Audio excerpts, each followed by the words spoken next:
Step into the day with the dawn ringing in my ears. Oh, I tune into my TV show. No better way, I gotta get myself into gear. Let's go. Oh, and I feel good today with my wake up in the morning espresso. I feel good today. It's my feel good breakfast show. Good morning, you beauties! Dude, I feel like I haven't seen you in about a month, I know. man. I love you, Always man. missing you. And missing you, Mzansi. How you doing? How was the week? How's it been? It's been crazy. It's been amazing. My legs are a little bit sore. Roxy Lowe broke us yesterday. She dancing dropped all the day. nastiest house set ever. And it went on for about half an hour afterwards. Just go and check out our socials if you want to see the madness that ensued yesterday. But the perfect prelude to today. Oh, okay, yes. As much dance as we had yesterday. Yes, we will have some dance today because it's a Friday and that's how we roll. But it is also coinciding.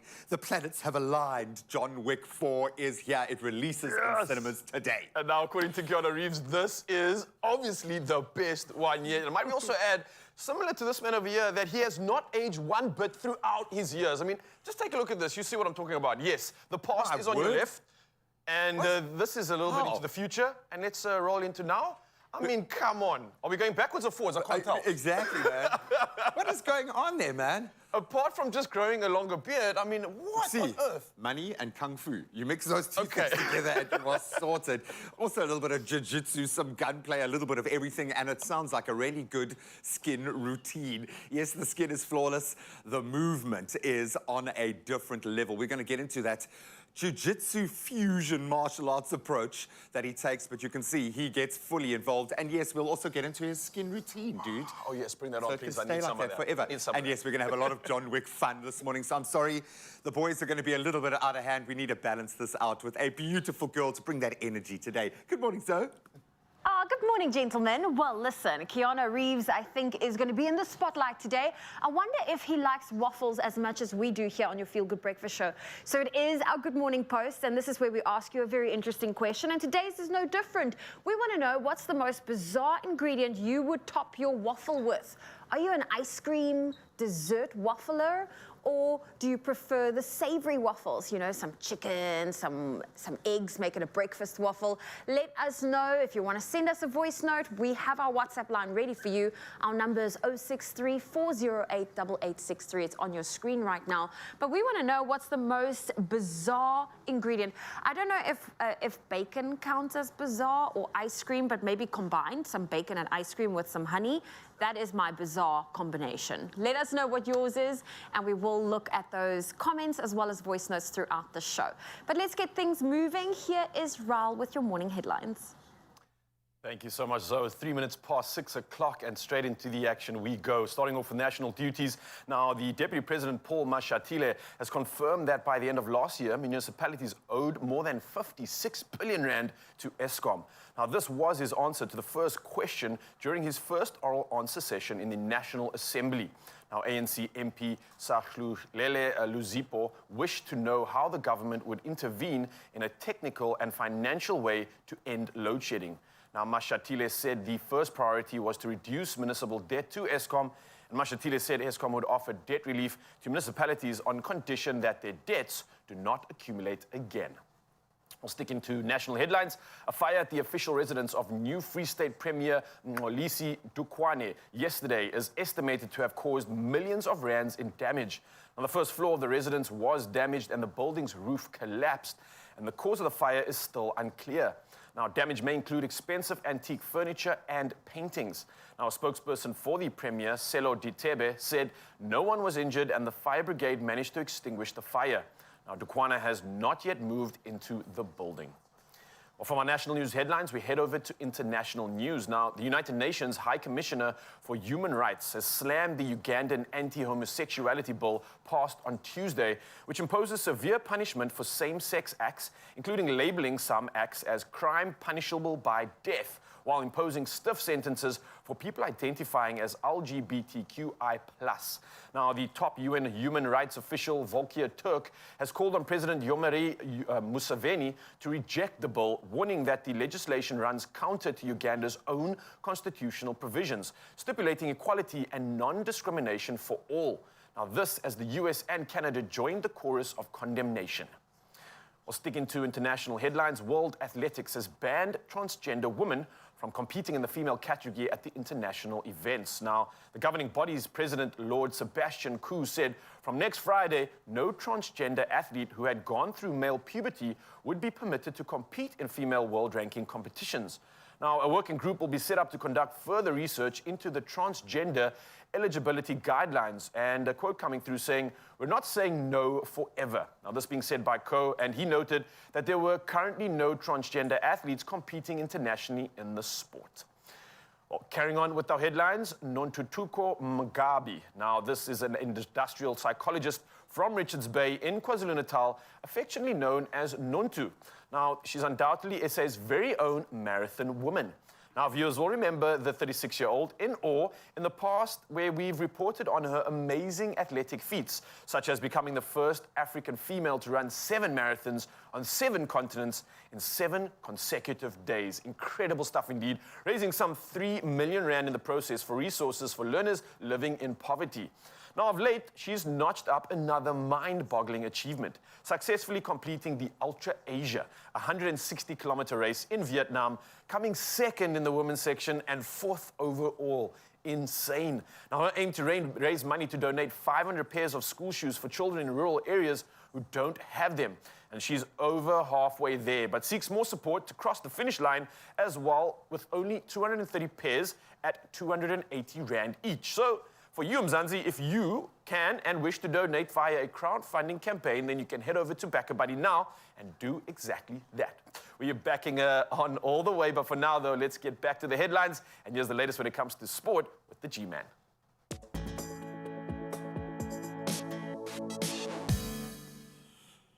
Thank you so much. Well, we start with football, and our Euro qualifiers already giving us the record-breaking moments. Cristiano Ronaldo made a world record 197th men's international appearance in Portugal's Euro 2024 qualifying opener up against Liechtenstein. So Ronaldo, he's moved now level with Kuwait's forward, Badr Al-Mutawa, on 196 caps. That's incredible. That's when he faced off against Morocco at the World Cup. The 38-year-old celebrated the occasion with 2 goals, as he's accustomed to do in the 4-0 win, as he also notched up 120 international goals. Elsewhere, Harry Kane, he became England's all-time top goal scorer with his 54th goal for his country as the Lions beat Italy 2-1. The win also is England's first in Italy since 1961, notably. Then Denmark, Northern Ireland, Bosnia-Herzegovina, all picking up wins as well. Then on to rugby. 3 uncapped players have been named in the Blitzbox squad for the next 2 rounds of the Rugby Sevens series. So we've got Donovan Don, Ethan James and Sebastian Job all in line for their first taste of international Sevens rugby. Congratulations, gents. Sean Williams and Tian Pretorius, they missed the recent trip to North America, but they're back in the fold after recovering from their respective injuries. And then the Hong Kong Sevens kicks off this Friday. That's the 31st of March, or next Friday rather, with the Blitzbox then playing Ireland, New Zealand and Kenya in a pretty tough pool. Then on to the 15-man format. The United Rugby Championship returns with a massive top-of-the-table clash between the Stormers and Leinster. This one is going to be telling. So the Cape Side, they welcome back a host of their Springboks, including Captain Stephen Kitsoff, Frans Malherbe, Marvin Ori and Damian Willemse. Powerful additions to the squad, and of course they know that a win will keep third. Ulster at arm's length at this stage, and a jam-packed Saturday then awaits, with Benetton hosting the Lions, the Scarlets taking on the Sharks, and then Ulster welcoming the Bulls to Belfast. Love it. Then we move to athletics, and World Athletics has now, just to reiterate a story that Ryle broke a moment ago, banned transgender women from competing in the female category at the international events. Digging a little deeper, the governing body's President Lord Coe said no transgender athletes who had gone through male puberty would be permitted to compete in female world ranking competitions from the 31st of this month. Now, DSD athletes such as Caster Semenya will be required to reduce their blood testosterone level to below 2.5 nanomoles per litre and must remain under this threshold for 2 years in order to compete internationally in the female category in any track and field event. But I think this case is going to evolve, so keep an eye. But that's where we leave our sporting perspective for now. At least we'll delve into some of the weekend highlights a bit later on. But let's get you prepped for your Friday weather.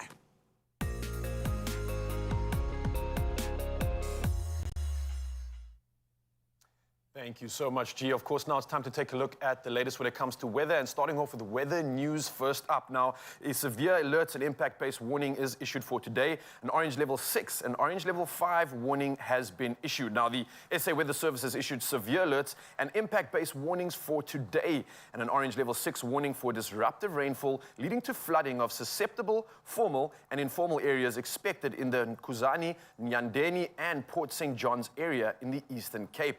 Now, an orange level 5 warning has been issued for severe thunderstorms, resulting in damaging winds, large amounts of small hail, and heavy downpours leading to flash flooding in the West Coast District Municipality and Witzenberg Local Municipality in the Western Cape this morning. Now, a yellow level 2 warning has also been issued for severe thunderstorms, resulting in localized flooding and for strong winds expected over the Huntham and Karoo Highland local municipalities, both in the Northern Cape as well as the Cape Winelands District Municipality, the Swartland and Cape Agulhas local municipalities in the Western Cape this morning. Now, on top of this, we also have reports as the Wild Coast and adjacent interior in the Eastern Cape will also be affected. Now, carrying on from our weather news, we head over to those incredible sunrise views sent in by you, Mzansi, and we can't thank you enough. Now, starting off this morning, Raymond Davids, all the way out in Worcester, showcased a dusky view before he heads out to get his fitness on. And that's him heading off to the gym. I absolutely love it. Well played, Raymond. Next up, we've got Queen in Lichtenburg, who captured silhouettes of gentle leaves with the sun blazing up in the distance. Oh, just like a piece of art. Well played, Queen. I love it. Next up, we've got Marilyn all the way in Struisbaai Beach, and it is a breathtaking shot indeed. And this is the shot. It's reminding me about breathing in that fresh ocean air, heading in for breakfast, and she's doing this with her bestie. Well played indeed, Marilyn. I love your start to the day. And last up, Scott in Somerset West shared a magnificent sunrise with delightful rays of shades in the sky, bringing a positive start to the day and, of course, the weekend too. We absolutely love it. Thank you so much, Mzansi, for sending this magic in. Of course, use the number 063-408-8863, and we'd love to see how you start your day. For now, though, let's take a look at the temperatures across the country. Starting off in Polokwane, the day starts at 16 up to a high of 26 degrees. Mbombela sees rain coming through from 18 up to 28. Pretoria 16 up to 23 with some rain expected, and much the same for Joburg. The rain continues from 14 up to 29 degrees Celsius. Moving over to Mahikeng now, rain and thunder expected on your side of the world, 16 up to 21. Klerksdorp sees lots of rain coming through from 15 up to 21. Kimberley, similar conditions, 15 up to a high of 27. And Bloemfontein, the rain continues from 13 all the way up to 24 degrees Celsius. Around the bay now, and specifically Richards Bay, 21 is Yolo up to a high of 28 with rain expected, and much the same for Pietermaritzburg, 17 up to a high of 25 degrees. Durban sees the day starting at 22 up to 27, and Mthatha, 16 up to a high of 24 degrees. Over in East London, the day starting at 20 up to a high of 25 degrees. Rain expected in your side of town, and much the same for Craddock with the rain, 18 up to a high of 29 degrees. GQ Gqeberha sees the day starting at 18 up to 25, and George, much the same, 15 degrees up to 28, and let us hope that that rain lands in those catchment areas. Around the coast and carrying on to Cape Town now, the mother city starting its temperatures at 16 for your low, up to a high of 22 degrees. Worcester sees the day starting at 12 up to 27 with some rain coming through. Sutherland, a chillier start of 8 degrees up to 20, and Uppington taking the cake. A little bit of rainfall, but the temperatures maxing out from 19 all the way up to 33 degrees Celsius. Again, Mzansi, thank you for sending those incredible pictures in. Speaking of incredible, here's someone that's trying to look more incredible, someone that's trying to make this day more incredible, and they're doing something very extra. Let's check it out. Oh, thank you, Ral. You know what? A little touch-up's always necessary to make sure our Friday is off on the right start. But stay tuned to your Feel Good Breakfast show. We actually have so many cool things to unpack. We have got Roy Simpson here. He's got the latest in what's happening in the world of news. We're going to look at those headlines. And then, of course, there's something special for the kiddies. If you're looking for some fun activities, Chef Clem is going to sort them out. So stay tuned. We've got a whole lot of fun between now and 9 o'clock.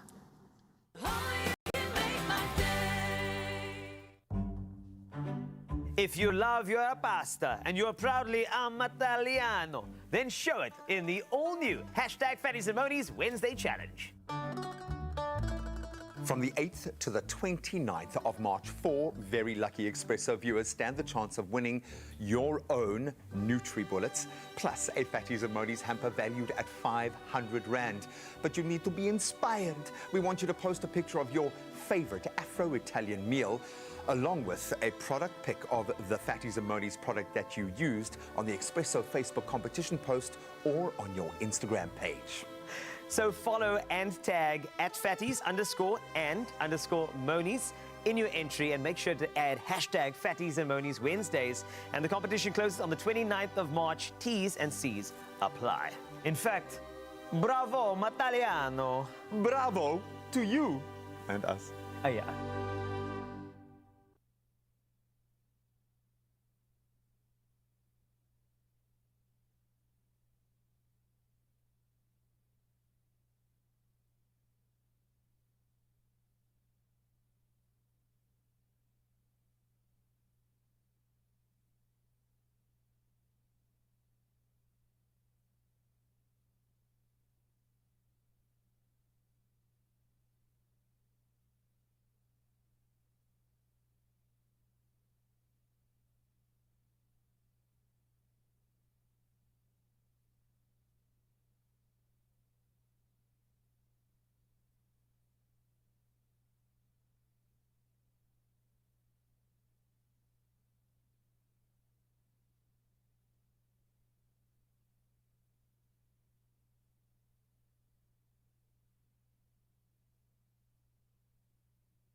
It's my feel-good breakfast show.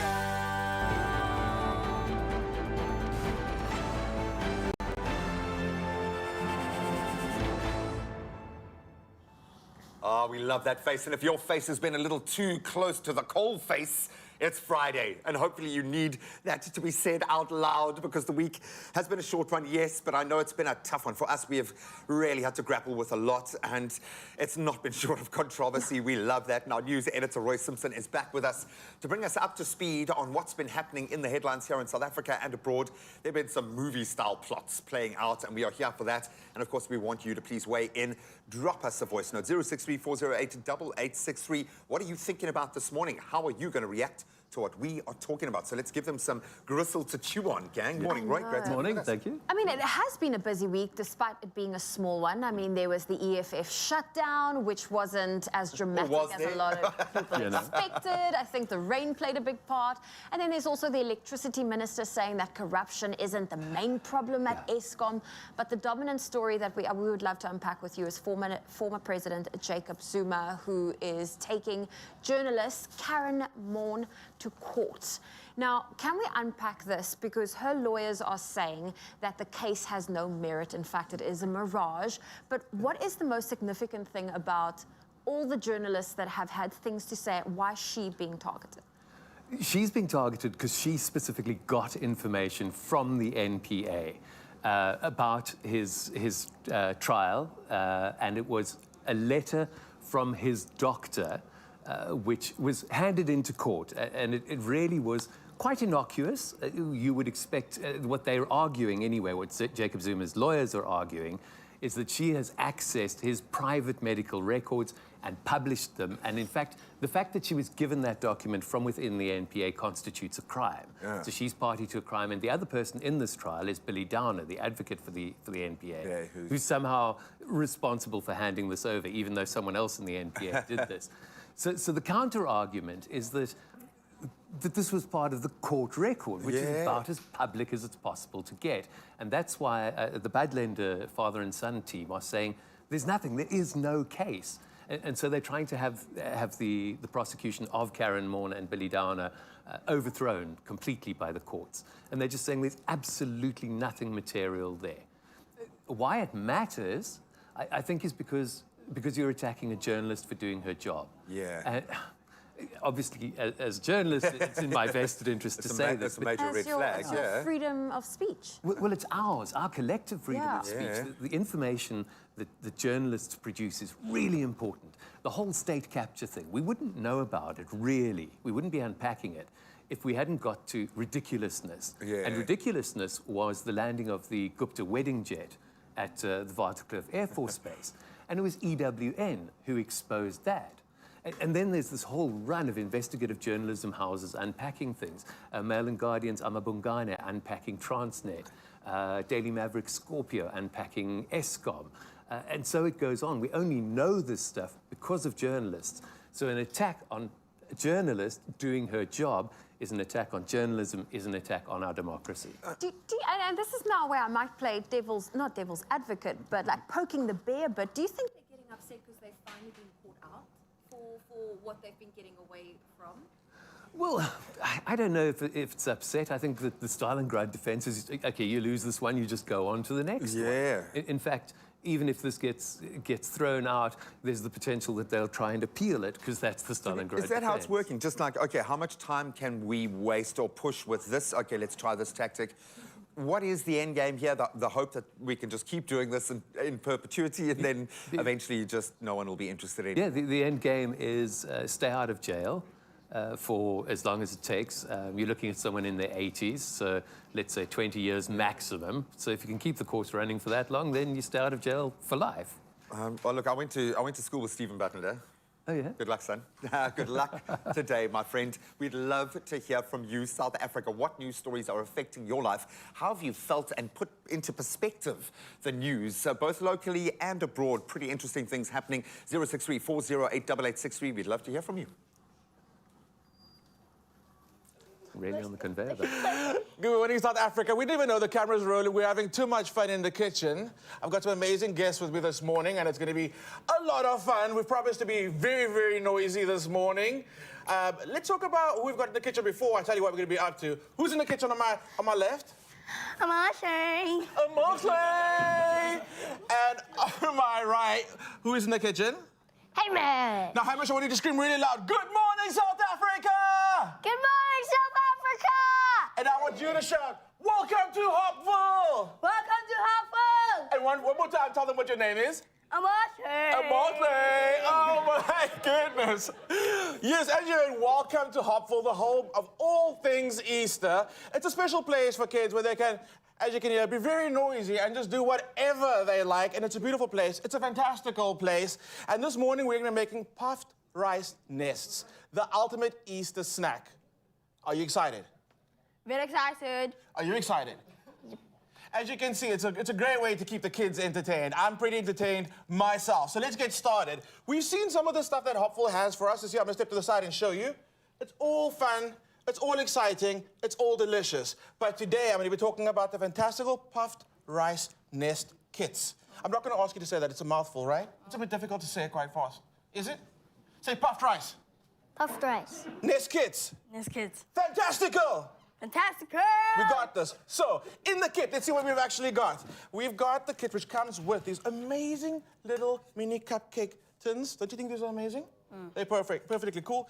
and the perfect little size for what we're gonna need for today. So, you've got marshmallows and you've got butter, which I've There's already some in my melted for you. What do you think? Does it look good? Give it a quick smell. Can you smell the vanilla in there? Does it smell good? It smells good. So I either had to ask an adult to pop this in the microwave for us because we're all kids and it's a little dangerous. So this is when I called on one of our big kitchen helpers and they popped it in the microwave. 60 seconds is all it needs. Then, in your box, you've got the puffed rice, and this is chocolate flavor. So, Amarle, I'm gonna cut yours for you. There we go. You can add that. Add that to your bowl, and then you're gonna start giving it a mix. Okay. Hamish, you told me that you used to be quite the professional baker. Tell the people, what were some of the things that you used to bake? I used to bake cookies. I made a gingerbread man one, and I made Easter bunny ones, and I also made bear ones. Did you sell them, or did you just give them away for free? I actually ate them with my brothers. Wow, okay, that's quite nice. Next time you should sell them. My brothers made them with me. Okay, so you had to get, they had to get part of the cut as well, right? But I did make my own ones. I like that. That's very cool. Good bake over here. And now you and I had a conversation. You and I were talking about cooking for people. So if you had to cook for 10 people, what would you make them? Macaroni and cheese. Macaroni and cheese with like a lot of cheese or a little cheese? Lots of cheese. A lot of cheese. Because you know what a cheese pull is, right? A cheese pull is when you put your fork into the macaroni and cheese and you pull it. Exactly. You've got to have like all that cheese in there. Absolutely delicious. So we're going to come together. We're going to make dinner. We're going to make these. We should actually sell these. What do you think? How much do you think we should sell them for? 100 rand. 100 rand each. We got to be in the business to make money, Hamish. Okay. So we got to be like really thinking about. It's not about today. We got to think about tomorrow. Okay. We're going to make money. What do you think? Good idea? Pop it. Okay. You're doing the right thing and give it a good mix. And when you actually melt them... This is hard. Is it hard? You gotta use your strong muscles. You're doing a good job. You're doing a good job. You know, do you need a little bit of help? Nope. Can you do me a favor? Can you just scream as loud as you can? Ryle! Can you do that for me? Okay. Ryle! Royal! There we go. Okay, here we go. Say my name! There we go. What are you up to here, bro? What are you making? It looks yum. It looks like a little chocolate. It looks like it's quite tough. Do you need some assistance here? You actually... Hey, hang on a second. Nah, you're good. He's got it. Show me your biceps. He's Let me got see it. that. You look like you got a lot of muscle on you. Let's feel that. Pull it for me. Let me see. Let me see. Whoa! Actually, Clem, I don't need to be here. This man's got all the muscle he needs. I'm out. You're looking good, man. You Enjoy got it. this. Yes. Bye, Ryle. Thanks for coming in. So, Amarle's mixture's got a little more, we've given it a little more marshmallow than what she needs, which is perfect because she said she loves marshmallows. So this is the mixture. We're gonna pop it into our little mini tin over there. Looking good, looking delicious. Now, Amarle, what I need you to do is... You're doing it. That looks so good. Okay, I'm gonna keep on adding these. Amarle, inside your pack, you also have some Fantasticals. That's a good smell. It's a good smell. It's got a bit of chocolate, a bit of vanilla. Oh, because you still got some more rice treats. Yeah. Well, you know what? That's fine. So I'm going to ask you to add a little more to it. There we go. Give it a mix. Give it a push down. You've made your nest. Now, Hamish, I'll be with you in a second. Don't worry about it. You can actually take some of the Fantasticals from there. Because in your bag, you do get some Fantasticals. It's good. Have you been snacking on them? It's fine. It's fine. It's good. It's good. Do it. Hamish, I'm going to help you right now. Okay. How are you feeling? Are you winning? Good. It looks really good. Okay. Got this. Add a little bit to your little baking tin. Amarle's doing hers. You're adding some Fantasticals. Take some of these little eggs over here. Pop them into the nest. Here we go. We're almost there, South Africa. This is a really great way to keep the kids entertained, as you can see. And the big kids, too. It's a lot of fun.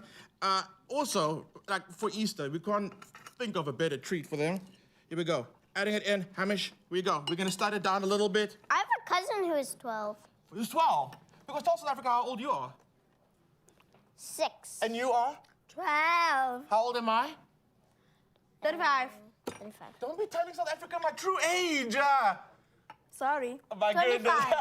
25. I'm 25, South Africa. We're adding Fantasticals. That looks good. That looks amazing. I'm going to give you some more of these. This looks so Yeah. good. Okay, they're going to keep on Look at doing that this. big nest. They're going to keep on doing this, South Africa. In the meantime, I'm going to talk to you. Woolies has incredible Easter kits. Perfect to keep the little kids busy and the big kids, too.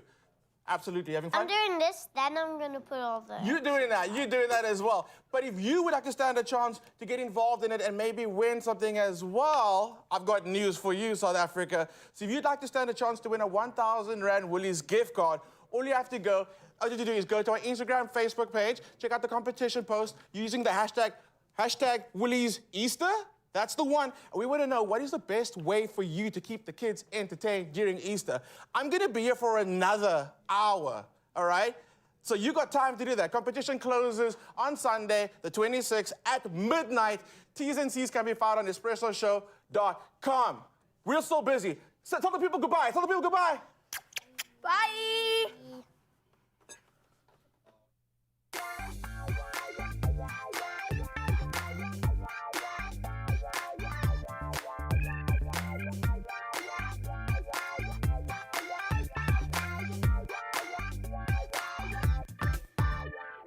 Only you can make my day.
It's my feel-good breakfast show.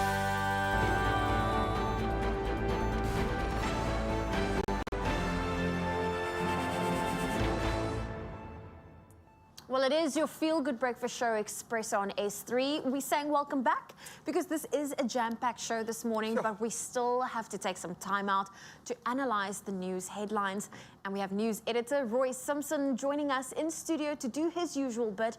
We love his insights, and of course, we're also now shifting it to a bit of international affairs that has a touch of home. But let's keep the South African connection with one of our favorites, Neer Miller, hacked away in this morning. Let's get some proper wisdom. What does Ms. Moodley have to say today? Good morning, Feel Good Expresso team. Mrs. Nirmala Devi Moodley of Amkoma. I love the interaction in the mornings. Why would Malema want to question the deployment of the SAPs, their presence during the shutdown? It was in need. It was really the government's call to protect its citizens of the country. So I cannot understand why. Why is he questioning it? Thank you. Have a blessed day. Oh, another person who can't understand why Julius Malema has done what he's done. I was trying. Can we close that thread very quickly here? How have you put the EFF National shutdown. national whatever that was, Yeah. into perspective. I think where we kind of left our discussion on Monday, where we were saying, look, the objective's already been achieved. So there was no pressure on the EFF as an organization to actually mobilize on the ground. That wasn't necessary because they'd already shown that the puppet master can make the entire nation dance, that they can call the troops Schools out were and closed, everything. troops were out, sorted, Yeah. job done. So yeah, I think that's where it was at. Although on another level, actually a bit of a fail. You would have expected more. So I think it now becomes a battle of spin. Can they spin it as the success, or can the ANC spin it as a failure? And yeah, that's where we're at. So the politicking will continue. But I mean, if you look at it, we had very little load shedding on Monday. That was an upside, I'm wasn't just it? waiting for the system to now crash. little load Yeah, we know nothing comes without a price. So let's cast that international gaze now. Of course, President Xi Jinping and his Russian counterpart Vladimir Putin spent 3 romantic days together. Is it official? Are they engaged?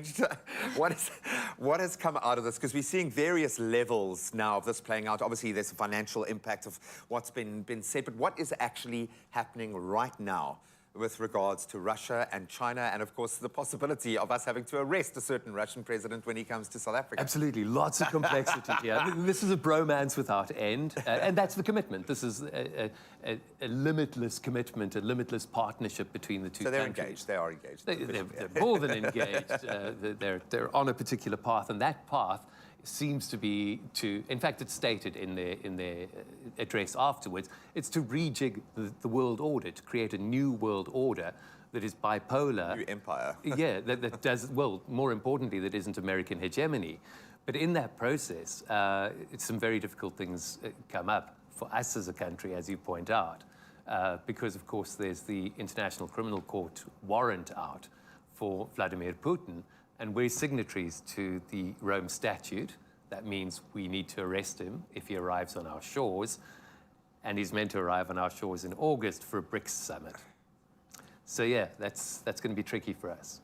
How does this play out? What do you think in your heart of hearts? How will South Africa handle this potentially?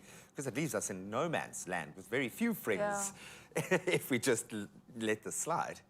Well, it puts us in a particular camp. I don't know about very few friends.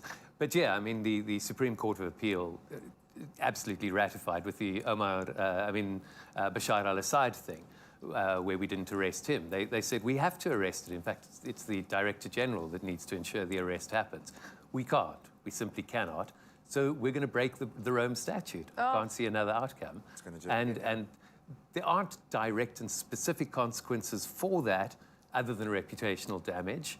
But then what's the point of being part of this thing? Anyway, yeah. Interesting. I know we have to finish off, but you mentioned a woolly mammoth. Please, Lord, say this is true. Please. This is true. Colossal Bioscience, Colossal Mammoth, they are the organization, and they want to bring the mammoth back. But it's not a true de-extinction as they're claiming it is. We're not looking to repopulate. Well, no, they are. Yeah, no, they want to bring the woolly mammoth back, but it'll be almost like a replica animal. So they're going to. There's a 99.96 correlation between woolly mammoths and Asian elephants. So they want to add that 0.04% of mammoth DNA into the elephant DNA, and they'll recreate the woolly mammoth.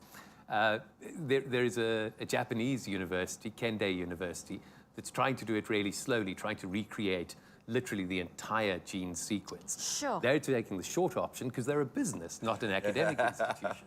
So one of the spins that they're going to do in terms of marketing, because they've raised 2.7 billion rand, they want to bring back the dodo. So that you can no longer say as dead as a dodo, and they'll have done it.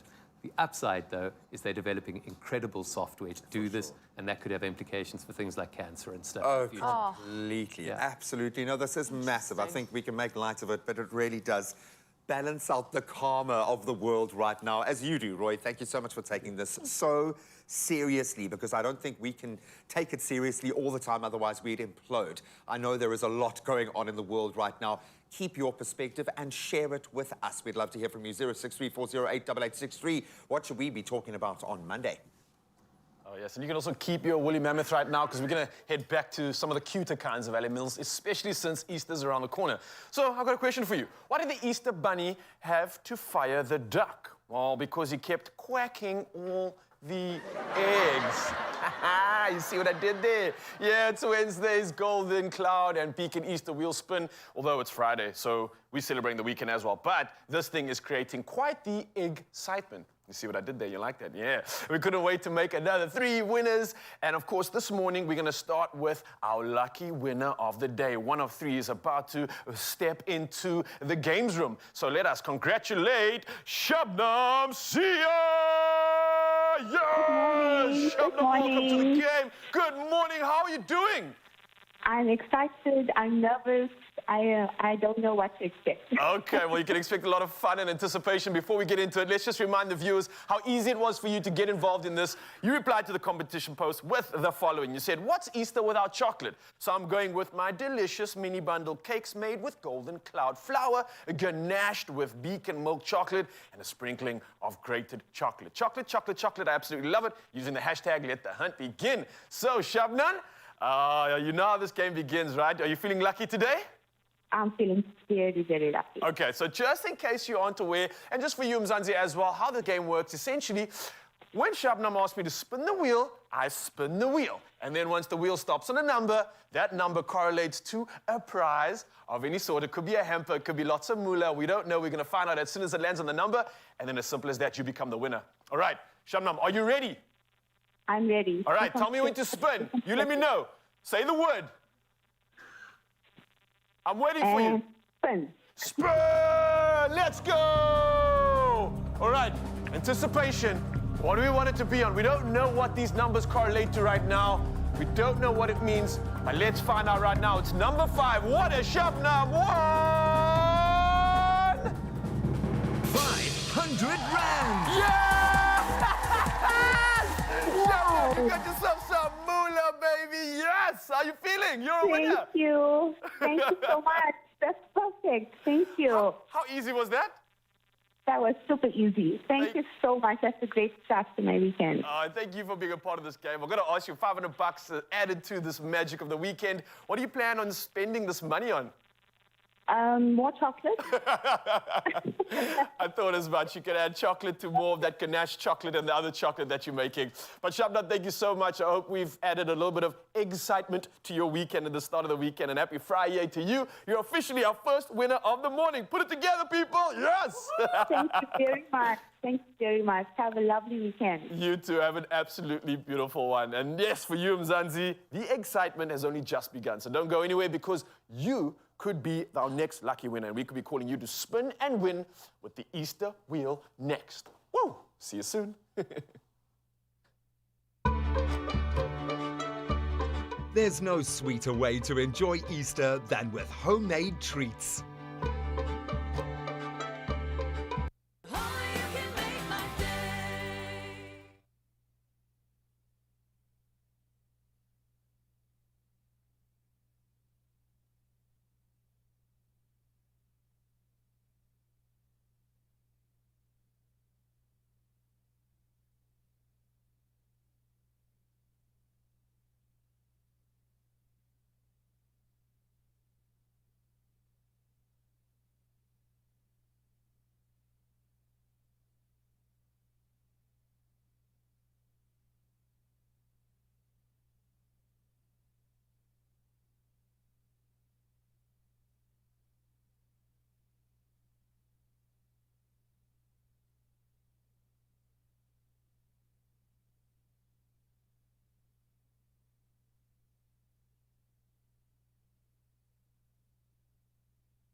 It's my feel-good breakfast show.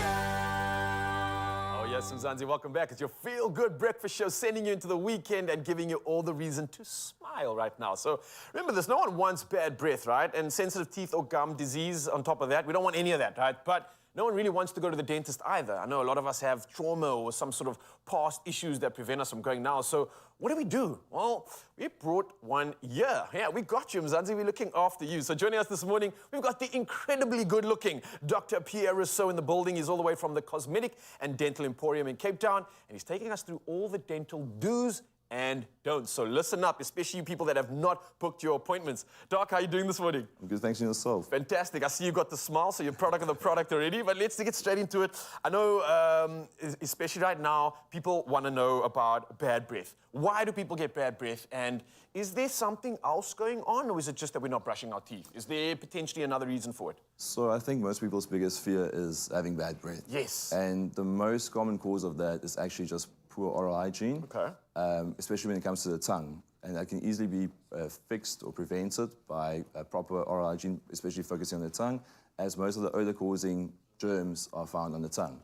If that is not, once proper oral hygiene has been employed and that doesn't solve the issue, one should pay a visit to your dentist, because there could be some localized issues in the mouth pertaining to non-healing wounds in the mouth, infection of the gums, dental decay, or something more serious could be underlying issues systemically, like kidney disease, liver failure, lung disease, sinusitis, also potential diabetes. So then you should probably consult your physician. Okay, so definitely pay attention to these signs. Now, I know like there's the sort of general rule which mentions like brush your teeth twice a day, like morning, evening kind of a thing. You also mentioned something about addressing the tongue. So what else can we do apart from brushing our teeth twice a day? Like, do you brush your tongue with the bristles of the brush? What else can we kind of do to support this? So obviously brushing is very important, but not just brushing, but brushing properly. Okay. So a lot of people do rush the brushing process. Don't rush the brush. Don't rush the brush, no. So brushing twice a day, 2 minutes at a time, and with a proper technique. So not just scrubbing, but at like a 45-degree angle up towards the gum. That's pretty important. And I see like on the ads, the circular motions. Does that help as well? That's a bit easier. An easier way to clean properly. Yeah. And then obviously flossing. Flossing is something that most people dread, but it's actually really important to clean in between teeth and help prevent those cavities, because that's where they start to form most easily. All right. And also having a mouthwash, like Listerine, something simple. Most people don't like the burning sensation because of the alcohol in there. Yeah, it's quite overwhelming. Yeah. But okay, my mouth's awake. Exactly. You can actually get one that does not contain alcohol, and therefore it makes it a bit easier. So those things, and then obviously brushing the tongue. Like I said, that's most people skip on that, but that's very important. Right, now, okay, thank you so much, because I know bad breath, what do you call them? I want to say fans. You don't get fans with them, but people experiencing that, I definitely think they've been educated enough, so thank you for that. Now, let's talk about something else experienced in the mouth, and that's tooth sensitivity. Now, I've experienced it, especially when I have like ice or like cold foods. I really get this like, this weird feeling. What's going on there, and why do certain foods trigger people, and why are people triggered in the first place? So tooth sensitivity is a very common issue. Basically, the reason why it's there in the first place is because there's the enamel, the outer layer, is in some way affected, and therefore the dentine, the underlying layer, is exposed. This can be due to numerous causes, such as overbrushing, so brushing away the enamel, brushing the gum away, so you get receding gums, and you expose the root, which is obviously does not have enamel over it, so it's no protective layer. Grinding of your teeth. That's me, man. When I sleep, apparently grinding all the time. Exactly, yeah. So that causes tooth wear as well as cracks in the teeth, and also erosion. So erosion of the teeth can be from drinking lots of fruity, like fruit juices, sugary drinks, or even having your sour worms. Like those are quite bad for overall sensitivity. So that's an easy way to fix that. Just a visit to your dentist could help by doing some fluoride treatments to close those exposed dentine tubules. Also, Sensodyne, a sensitivity toothpaste, could help. But also, you could physically close those exposed areas with a filling that your dentist can do for you. All right, so basically, if anybody's worried right now, concerned or stressed about what you've just said, they should come visit you. Basically. All right, well, Doc, thank you so much for the chat this morning. It's always educational hearing from professionals and someone like you that looks this good as well. So clearly, you're doing something right, and we'll definitely be paying attention. So, Mzansi, pay attention, look after your teeth, look after your smile as well. And if you can't remember when last you went to the dentist, then this is your sign to make that appointment ASAP. And now that we have all the do's and don'ts, we're seeing if you can spell all things bad breath related. Check it out. Whenever you have something really cold, and then you get this short, sharp kind of sensation, that's sensitivity. It can get worse. The problem is not going to go away by itself. I always recommend Sensodyne. It's specially designed to care for their sensitive teeth. And I've had people coming back to me saying it's made a difference. It works. Now, who is the master of words and who should just maybe keep their mouth shut? It's time to find out in another round of the Super Sensitive Spelling Bee game. It's the Super Sensitive Spelling Bee game. Keep it going. We love this game. And this week, being Oral Hygiene Week, we've decided to make today's theme words you'd use to describe bad breath. The rules are still the same. There are 3 rounds and 3 sets of words.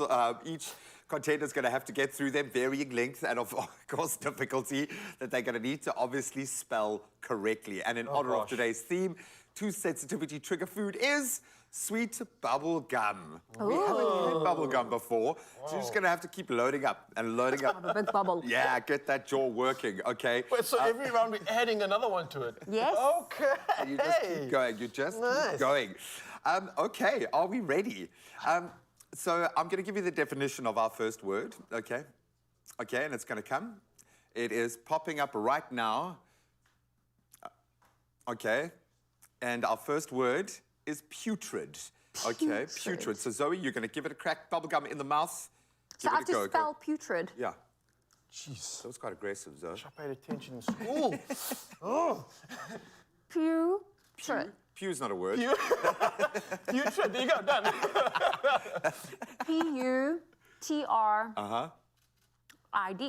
Putrid. She transcends. Don't swallow your bubble gum. Well done. It's so sweet. And that yummy. means decaying or decomposing, producing a foul or disgusting smell that is indicative of rot or decay. Wow. What you do not want to be happening in your mouth. Insult. Okay, let's move on to right. Our next word. This is yummy. Our next It is. Right. is fetid. Okay. Excuse me? Yeah, exactly. What did you fetid. say? Fetid. Fetid.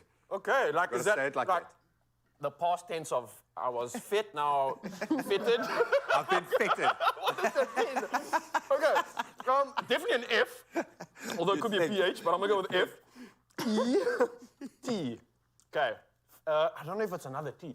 I'm gonna go with... I would go with another T. I know English is messed up. I'm gonna go with 2 T's. F-E-T-T-E-D. It's the present tense. It's the present tense. Fitted. Fitted.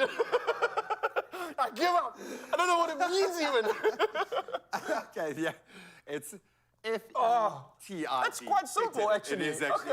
Okay. We I wouldn't even have rope-a-donked pronounced you there it with the fitted. simplicity of it. And that is defined as having an extremely unpleasant, foul, or offensive odor that can be nauseating or repulsive. Wow. There you Okay. go. So how would you use hopefully it in this a word never- sentence? Like, I woke up and it smelled fetid. Yes, exactly.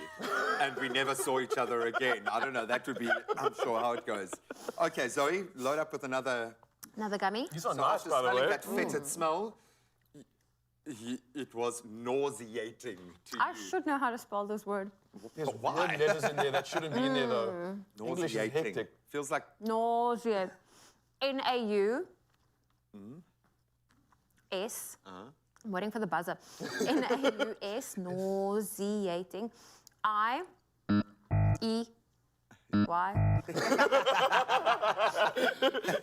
Nose it's a noisy eater. It's just noisy eating, that's it. Nausea. I should know this word. You're pretty close. N-A-E-S. Nose. Did you just say N-E-A-S? I might have actually. I'm not going to try. I give up. Thanks for the help, Mal. Thanks, man. You know, there's Got you back. Okay, Don't let's call see me it. when it's call a friend. It was the Oh, IE wow. conundrum, but you were so close. It is actually Norse eating. Nose. Oh, you gave it away. There's a little life hack, Norse eating, and see the times definition like that. there, to cause a feeling of nausea or disgust. Okay? But also, times like that, when I don't know how to spell an English word, I gooi the Afrikaans. Naar. N-A-A-R. Nar. It's much better. That makes sense. Nar. Oh, there What do you you go. mean? What's I can just say muff? All right, well, How'd you I'm spell going to give you an easy one, buddy. Okay, please. Okay, this one is Melodorus. No. Melodorus, like Melodorus. Okay. Like what, Rob? like Something come to me. It's definitely an M-A-L. Mal. Mal. A. M-A-L-L? Oh, no. No. Oh, I no, said you oh, I didn't shouldn't. pronounce it right. Okay, I give up, guys. Melodorus. It sounds like a dinosaur. It does, Melodorus. yeah. I picture that big claws. The Melodorus came in and killed everyone. Maybe they're going to bring it back with gene therapy. Having a bad or an unpleasant smell, often characterized by being offensive or noxious to the senses. It's like malodorous almost. Malodorous. Oh, that makes sense. Okay. Can we translate it in Afrikaans? No, I don't know please what no. that means. I don't have a word for that. Jy sal ook sê is naar. Okay, now we're going to have a little bit of fun because things do sound better in Afrikaans. So, okay. Oh, gosh. Our word Okay. is verrottend. Verrottend. Verrottend. You got to say it with chutzpah. Verrottend, Zoe. Verrottend. V-E-R. Uh-huh. R-O-T. Uh-huh. T-E-N-D. What? Wait for the sound of that. What? For real? You have ascended. Verrottend. Wow, verrottend. What does that mean? Like, it was rotten? Verrottend Dis is... nie lekker nie, dis muff. Okay, I get you. 100%. like basically, that's verrottend, isn't that It's when... rotten, Shirley.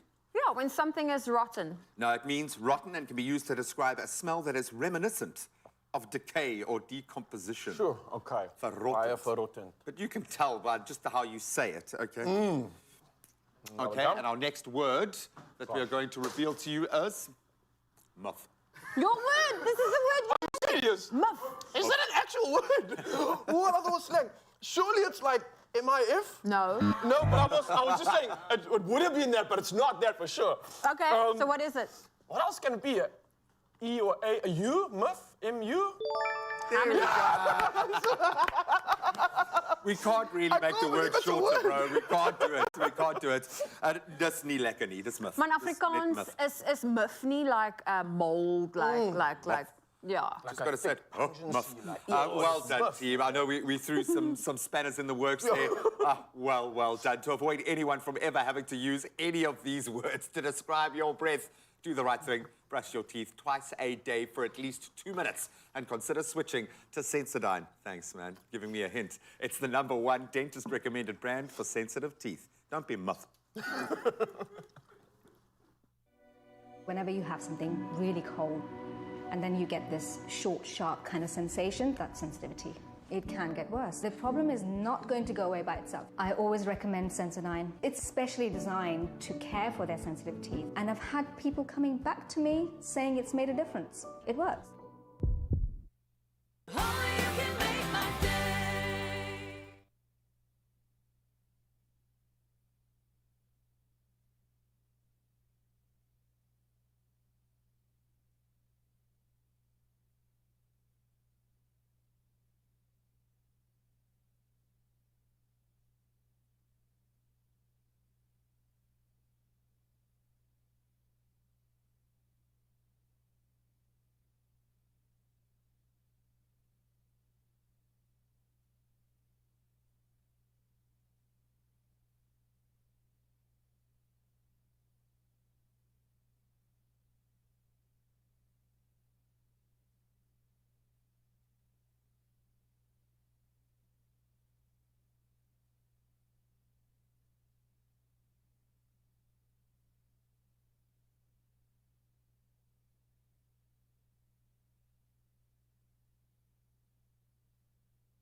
It's my feel-good breakfast show.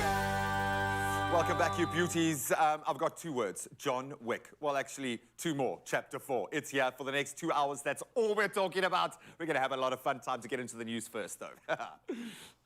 Thanks so much, G. Yes, it's just gone on the hour. It's time to kick off official duties once again, and starting with national news headlines. Now, President Cyril Ramaphosa welcomed Belgium's King Felipe and Queen Matilda at the Union Buildings in Pretoria for a state visit yesterday. Now, the royal couple were greeted by a guard of honor there before meeting SA's president. Now, this is the first visit to the South African nation by the Belgian monarchy. And Ramaphosa said South Africa and Belgium have a long-standing bilateral tie. Now, he added with a quote and said, "It's our responsibility to build on this foundation and to create more opportunities for our 2 countries to work together," unquote. Well, carrying on with national news headlines, Deputy President Paul Mashatile has confirmed that by the end of last year, municipalities owed more than 56 billion rand to Eskom. Now, this was his answer to the first question during his first oral answer session in the National Assembly. Now, ANC MP Sahlulele Luzipo wished to know how the government would intervene in a technical and financial way to end load shedding. Now, Mashatile said the first priority was to reduce municipal debt to Eskom.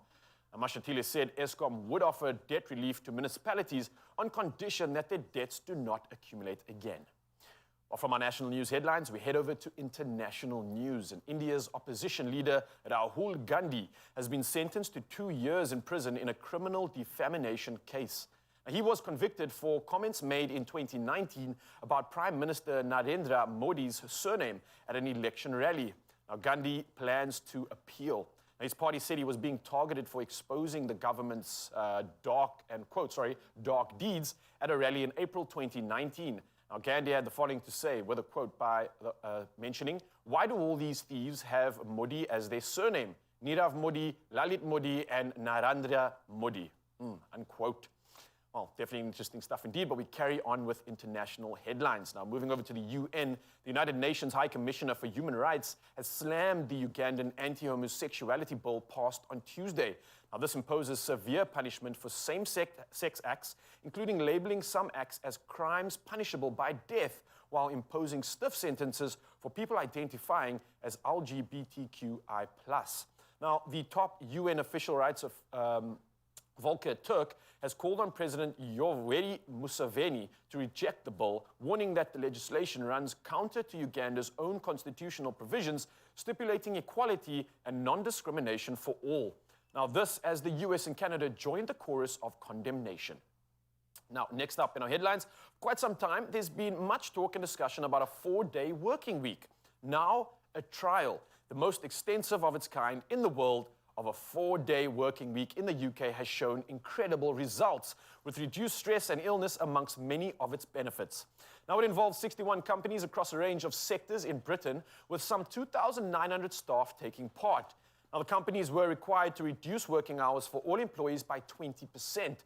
Now, the trial ran for 6 months and research was conducted by academics of Cambridge University and Boston College in the US and coordinated by several non-profit organizations. Now, the results saw a decrease in anxiety, of difficulty in sleeping, and of burnout among participating staff. 39% reported being less stressed. And hear this, 56 of the 61 participating companies confirmed they would continue with the 4-day working week. Now, 18 summarily made the policy a permanent change. Indeed, some food for thought. Well, on that possibly inspiring note, I'll leave with the rest of the headlines. And here's the latest when it comes to sport with G.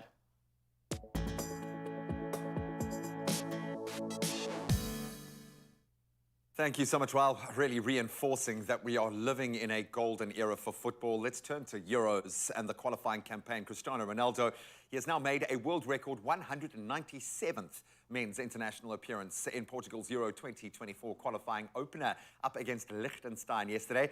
He moved level with the great Kuwait forward, Badr Al-Mutawa, who was on 196 caps when he faced Morocco at this year's World Cup. The 38-year-old Ronaldo celebrated the occasion, as he does, with 2 goals in a 4-0 win. He also notched up his 120th international goal. Incredible. Well, following in that vein, at least, elsewhere, Harry Kane became England's all-time top scorer with his 54th goal for his country as the Three Lions beat Italy 2-1. The win also England's first in Italy since 1961. Incredible. And Denmark, Northern Ireland, Bosnia-Herzegovina all picking up the wins as well. Then on to rugby. Great news for 3 uncapped players who've been named in the Blitzbox squad for the next 2 World Rugby 7 Series tournaments. So Donovan Don, Ethan James and Sebastian Job all in line for their first taste of international sevens rugby. Well done, lads. We've got Sean Williams and Tian Pretorius, who missed the recent trip to North America. They are back in the squad after recovering from their respective injuries. Then the Hong Kong Sevens kicks off on Friday, the 31st of March, with the Blitzbox playing in a pretty tough pool. Ireland, New Zealand, and our continental brothers Kenya in that pool. Then we turn to the 15-man game. High stakes this weekend. The United Rugby Championship returns with a massive top-of-the-table clash between the Stormers and Leinster.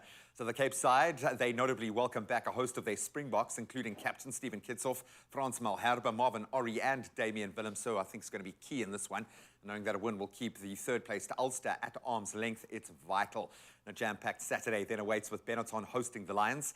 The Scarlets taking on the Sharks. That's going to be a tough one for them. I mean, for the Scarlets at least. And then Ulster welcoming the Bulls to Belfast. Let's hope the Bulls can do the rest of the South African franchises a favour. Now we turn to a story that continues to evolve daily. World Athletics has banned transgender women from competing in the female category at the international events under their governorship. So the governing body's president, Lord Coe, said no transgender athlete who had gone through male puberty would be permitted to compete in female world ranking competitions as of the 31st of this month. DSD athletes such as Caster Semenya will be required to reduce their blood testosterone level to below 2.5 nanomoles per litre, and they must remain under that threshold for at least 2 years in order to compete internationally in the female category in any track and field event. As I said, we'll certainly watch the story as it continues to evolve, but that's where we leave our sport for this hour. Let's hope there is no sport on the roads this morning. I know there are a couple of incidents, but let's get you to work safely. Zoe's got the traffic details.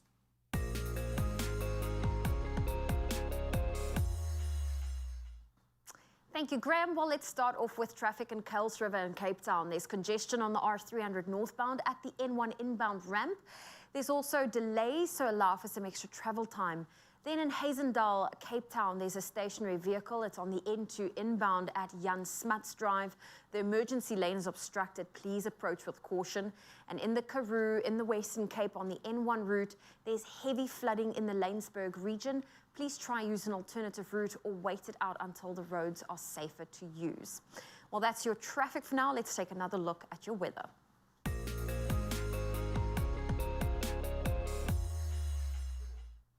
And we start off with some local news. Johannesburg Water has deployed 18 water tankers in areas that are currently experiencing a lack of water. The entity is struggling to restore water supply after a pump failure earlier this week at Rand Water's Aikenhof pump station. The areas include Melville, Brixton, Westdean, Robertham, Rand Park Ridge, and Northgate. Spokesperson Puleng Mopeli said the water supply to Eagle's Nest, Allen Manor, and Naturina has meanwhile recovered slightly. Water tankers will also be deployed in the Crown Garden area, Honeydew, and at Boschkop. Water and Sanitation Minister Senzo Mchunu earlier said residents in the south of Johannesburg have been without water for over 10 days as a result of the heat wave and malfunctions of Rand Water pumps due to high levels of load shedding. If there are no unplanned interruptions to the system, there should be improved water levels today. And now turning our attention to your sunrise views. Kicking us off is Poppy Swart, who shared this oh-so-peachy sunrise while strolling on the sand. And this photo was taken at Mzwa Lume. Then Jo in Amanzimtoti got woken up with the sun peeking through her window and just had to share it with us. Then Sherry Ludick from Kimberley enjoying the real nature feels from pretty plants. Look at those pretty plants to bright hues. And then last up, we have Emil Jones in Johannesburg, heading to work, stopped at the robots and snapped this blissful view for us and just had to share it. So thank you for that, Emil. Well, if you would love to share your views with us, our number is 063 408 8863. Let's get into today's temperatures. If you're in Polokwane, expect a low of 16, a high of 26. Mbombela, 1828 with rain. Pretoria, 1623. Johannesburg, 14 with a high of 29. Thunder showers in Mahikeng, 1621. Klerksdorp, rainy conditions, 15 with a high of 21. Kimberley, 1527. Bloemfontein, 1324. If you're in Richards Bay, thunderstorms can be expected. 21's your low, 28 your high. Pietermaritzburg, 1725.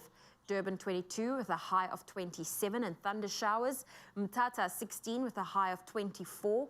East London, 2025. Cradock, 1829. Kabeja, 18 with a high of 25.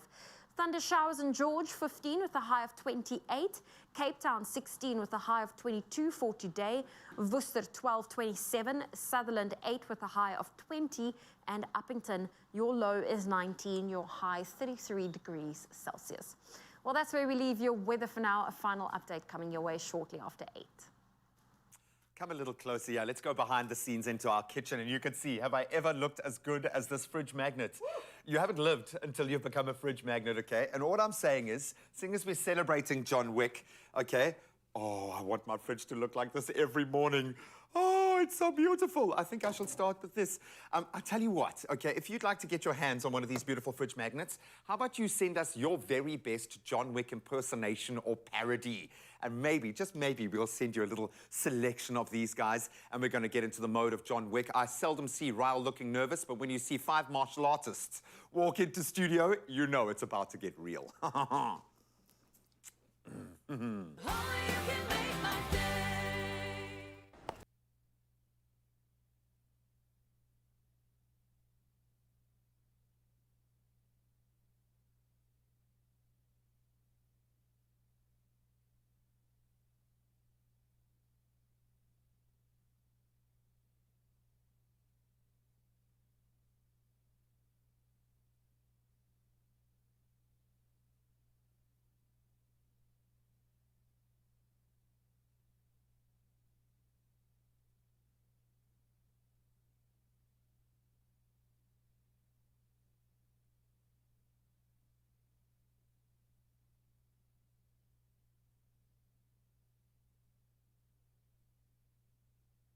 I didn't all night. I called my daughter a dickhead last night. That's like the 3rd time she woke up. And she would not go back down with me in the bed. I had to go and sleep in her bed. And eventually, like, you have to concede, like, some sleep, just like an hour. Take anything you can get. I'll take the car. And you meant it. I hope she understood what I meant. Awesome.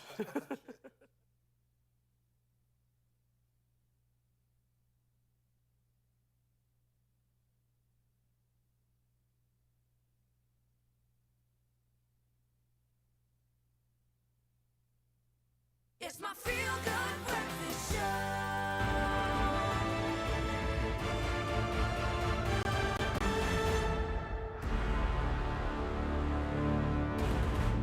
Oh, yes, Mzansi. Every reason to get excited right now, because this man is here.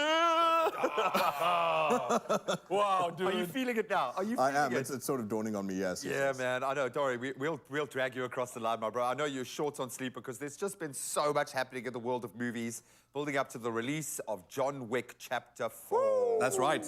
John Wick Chapter 4, good grief, and I've seen it. So while I get my bearings together, because I'm virtually speechless about this movie, how about we have a look at 2 old friends reuniting in John Wick. Oh, Chapter 4. Go.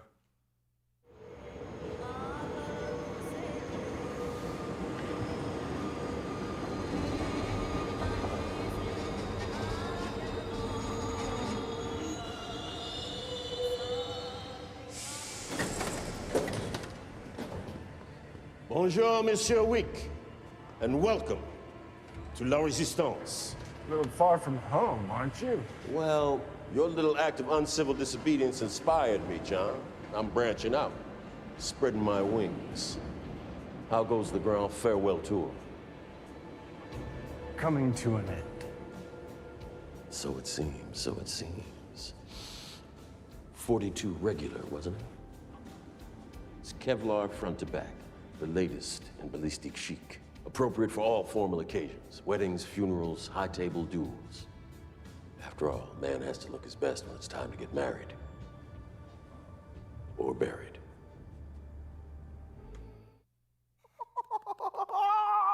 Goodness gracious. Yes! It's hard to know if that's Keanu's regular face or if he's just marveling at Lawrence Fishburne, who is one of the best actors we have. Like, Oh, yeah. And they are Goldfish tied together in cinematic history. Going back to The Matrix. No, but like literally seeing that combination, it invoked so much emotion right there. No, for just seeing that scene, they didn't have to say anything. It just was like, whoa, and gravitas. Aside from these previous franchises that they worked on together, whatever, you're going to feel so much like, you know, we just came out of the kitchen now, like you can taste love in food sometimes. Yeah. It's seldom we get to go, wow, I can feel this was made with love and that every person working on this movie loved what they were doing. I was telling our camera guys the other day, because they love this kind of thing too. Movie, there are 4 actors in this, 4 characters who could easily have spin-offs that are justified. They could have Can we talk about this? The week, obviously, we saw the passing of Lance Reddick at such a way too young age. Just suddenly, and I don't know what the ins and outs are, I don't care. I just know that I was deeply sad in my heart as someone who loved him from The Wire. He was in the Beyonce music video where he's chasing Jay-Z and Beyonce. Dude's been so dynamic. But you talk about gravitas. There was an actor who, fairly late in his career, became known as someone who could add that gravitas to a scene. And you could be watching a load of bull, and then the second he's on screen, it's like, wow, the whole thing's elevation.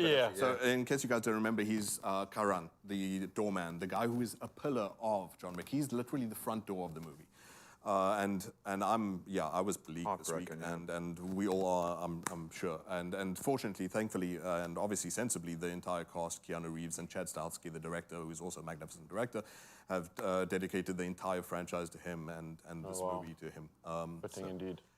Jeez, what a ridiculous loss. One of the most talented actors we've had. But look, I'm not going to get into my feels here. I've got another clip for you. Let's get into some of the thick of the action. We've seen some of the simmer or Lance Fishburne. Yes, bring it on. Let's look at one of these stunts that, by the way, what this movie's going to do to you is make you go, dudes, I cannot believe there's no category for best stunt in Not yet. awards. Not yet. We'll find out for ourselves. Here's a look. John Wick 4.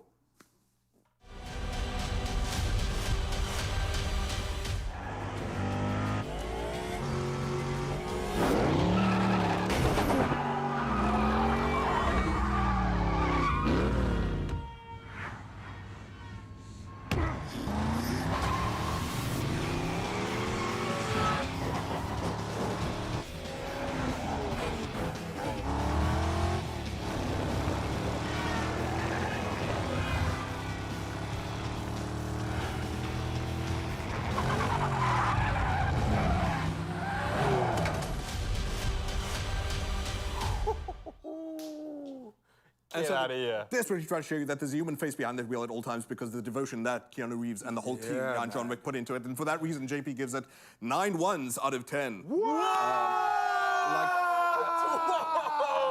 Not even kidding. It's goodness. It's Mission Impossible. It's anything Tom Cruise is touching and anything Keanu Reeves is touching. And literally, this movie could spin off to about 4 other people who deserve what they did. Man, you can see a move and you go, I know they practiced Do you know that what's for going to weeks. happen? I know they choreographed. They're going to have to bring back another Matrix because this is so good. I can see it happening, man. The world is a better place for this film. Go and see it. Absolutely love it. We love you guys. Thank you for... I'm eating your time, so go watch We love it. Knuckle sandwiches for breakfast. Listen, I'm dancing here in front of the wheel because I am so ready to not only make someone happy, but I mean, Beacon and Golden Cloud, they have got some incredible prizes hidden behind these numbers. But I want to start off with a bit of a flow joke Friday. What did the one Easter egg say to the other Easter egg? Heard any good yolks lately? Thank you for that. Thank you. I needed the laughter. Thank you, thank you, thank you. But that moment has arrived. Time for round 2 of the Beacon and Golden Cloud Spin a Win competition. Now, we are wasting no time in announcing all of our second lucky winners for today. And on the line, we have Ndumiso Buthelezi. Ndumiso, good morning. Good morning. Oh, listen, I'm just going to take a look at, because you replied to the competition post with the, I will be making chocolate cinnamon buns for myself using Golden Cloud wheat flour and Beacon milk chocolates. Hashtag let the hunt begin. Well, Ndumiso, we are so excited that you are part of our spin and win today. Listen, are you feeling lucky today? I think I am, yes, I am. Okay, you're feeling a bit nervous. Which wedge is your eye hoping for? What number? Can you come again? Which number would you hope this little arrow lands on? I'm hoping it ends at 8.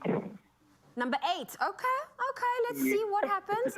Are you ready for me to give it a spin? Yes, you can give it a shot, yes, sir.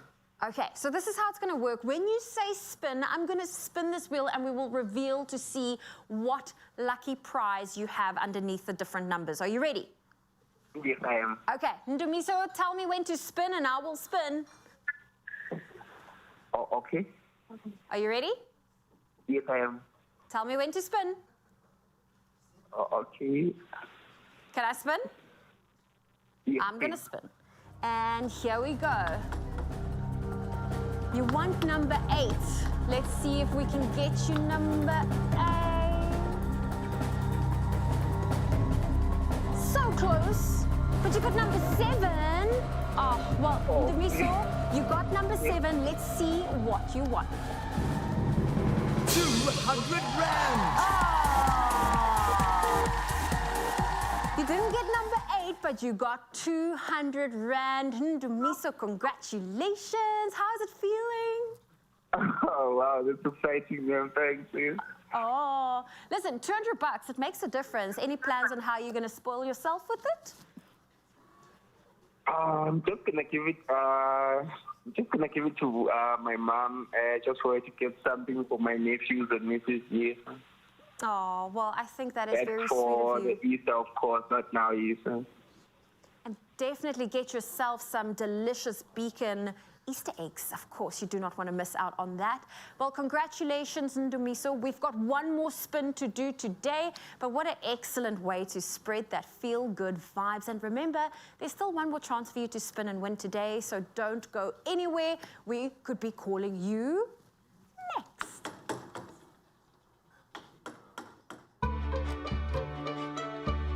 There's no sweeter way to enjoy Easter than with homemade treats.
It's my feel-good breakfast show.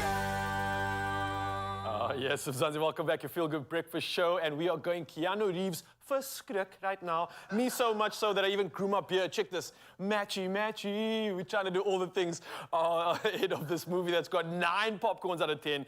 And our Keanu's obviously well known for performing as many of his own stunts, as you've seen in the movie, as humanly possible. And this is why he spent nearly 3 months just training for John Wick Chapter 4 alone. Now, Reeves has starred in many action-packed movies throughout his career, but he's revealed that this John Wick film was his most demanding role yet. Now, looking at this clip, you can probably tell why. Check it out. Woke up this morning, you got yourself.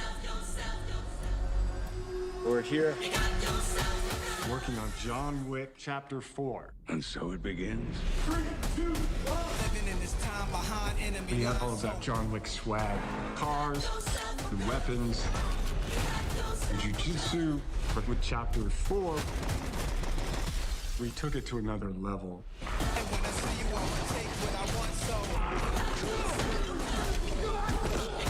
John Wick movies are known for Keanu Reeves doing the stunts. It's been about 12 weeks of training. It's new levels of action. You know, let's have nunchucks, which was challenging.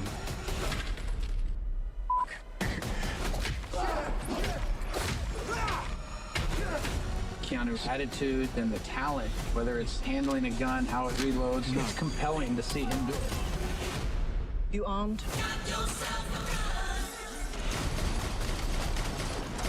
John Wick action asks just a little bit more. And you see the effort and the commitment from the team. Ian McShane is back with Lawrence Fishburne and Lance Reddick. And then we have Donnie Yen, Bill Skarsgård, Hiroyuki Sanada, Clancy Brown, Shamir Anderson, and the incredible Natalia Tena, Scott Adkins. Fighting Keanu Reeves.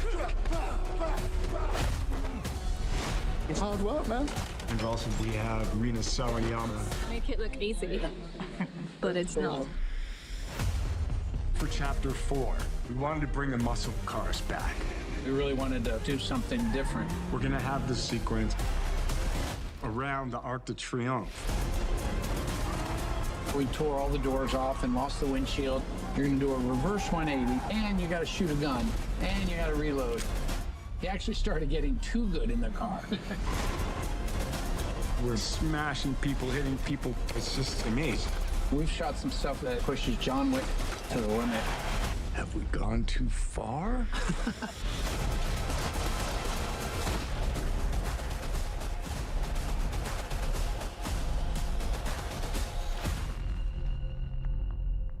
Yeah, welcome to your worst nightmare.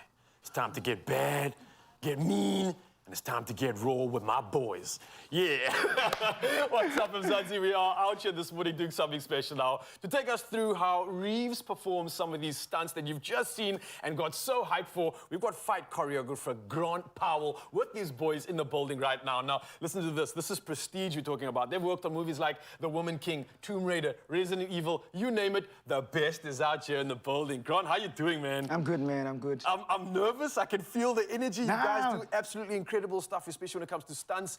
Literally the people that don't get as much credit as they actually deserve. But for people that have no idea about stunts, what people do in the stunt world, you got like a little demo for us? Maybe you can show us what it's all about. I see you got your boys here. Oaks are looking mean. Yeah, I've got the stunt team here. We're going to demonstrate to you guys how difficult it is really to perform a fight choreography scene for a movie like Wick, especially, you know. Yeah. John Wick probably had no less than 6 months worth of training, you know, of martial arts training, stunt driving training, and all of that jazz. So we're going to do a demo. We'll show you exactly how we would do it with an actor. And then we'll put you in the same situation and see how... I get to try as well. You get to do it. Yes, okay. And, all right. and then you'll see for yourself. Okay. Let me move aside. Let me watch the show. I don't want to get in the way, and then you can slide me in afterwards. Got you. We'll do Zanzi, it. check this out. Got All right. you. So we're going to make this up as we go, right? So we're going to do a slow walkthrough. So generally, I would come on set. I'd show the actor. Obviously, this would be rehearsed prior. Let me get a better view of this. And right, we're going to start the fight scene. I'll say, hey, Gary, okay, you throw me a jab and a looping hook. Whop, another hook. I block. I come under. I take him out. He comes in, stab. He moves through. Boom, he goes right over. Bam. He comes. Let's say he's got a knife. I block, over. Flip him. He comes, block. Whoop. Hook. Let's say I knee him. I grab the lapel. Boom. Let's go whip. And that's a walkthrough basically of how Are we these guys okay, by the way? You guys look like you took some meats. Are you fine? They cool. They Okay, cool, okay, they it's cool. all right, This sure. is what they do for a living. Okay, all Okay. right. That'll be like a walkthrough of what the fight's gonna be. So Okay. everyone will get a look at this. All departments, camera, wardrobe, makeup, VFX, so that they know what's happening and Okay. where's the blood coming, where's the prop for the Okay, knife. so they can add all the Yeah, clips is and it a they can real? add Is to it a soft? All right. But what is he wearing? Is it tough enough to do the move? Okay, then everyone knows what they need to do, and they will do another walkthrough, and they will put their actor in. So we're gonna go Okay. no much faster than that, just a little bit more energy in what we're doing, but nice and focused, okay? Okay. So watch, because you're gonna do Okay, let me this. pay attention. All Boom. right. So now energy's up. Notice my posture's already up. I'm live.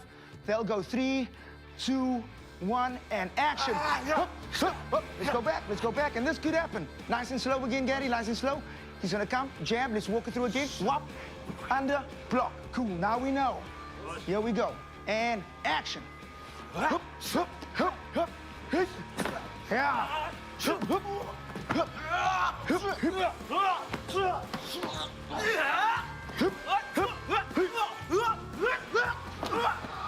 Yeah! Yeah! He's still alive. All right, That's the idea. That's very loose. All right. Very loose. Now. I feel like I got some blood on me there. All good, all good. Let's step you in. Oh, guys, easy on me, easy. You've boxed before. You look like an I athlete. played around a little bit. Good, so that's Okay. the basis of all of this, right? You're gonna slip, Okay, you're slip. gonna duck. That's your first move. Let's have a look. Slip. Slip, slip. Good. Now you gotta have your eyes on him. Whop, whop. I never take my eyes off him. Ah, okay. Because if I'm looking, if I don't know what's coming next, I could get clipped. Of course, yeah. So, hoop, whop, block. That's your first 3 moves. Let's go. Hoop, whop, block. And you're Block gonna block with with the left, hand. right. You're gonna block with the hand closest to the impending Okay, danger. all right. Okay, cool. Try that again. Let's do it again. Okay. Action. Good, a little bit faster now. Let's go. Action. Ooh, wrong way. Whoa, don't do that at all, people. You That's how take you a get shot. clipped. All right, let's go. And action, wait. Go. Action. Ooh, Yeah, I'm feeling this now. okay. I'm feeling this. Okay. Okay. Now to make life easy, we're gonna do this.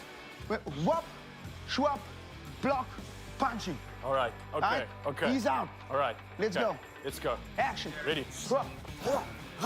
Boom! And he's out. Good. Yes, Wick doesn't fight one guy. Okay, that's your Okay. first guy. You're gonna Okay. do the same thing. All right. Let's introduce the second guy. What's he gonna does, do? He does all the work himself. You're gonna disappear with the outside pivot. Boom, he's running through. You just hit him on the shoulder. Okay? Okay, all right. Okay, coming in with a knife here, right? He's got a knife. Okay, and let's go, buddy. I got you. action. I got you. Outside pivot. Fast. And hit him on the shoulder. Here we go. Now we add the 2 beats together. Gary comes in first. Okay, all right. He comes in next. Concentrate Outside now. pivot. Right. Boom, here we Okay. go. Nice and slow. Here we go. And action. Whoop, whoop, whoop. Bam! He comes in.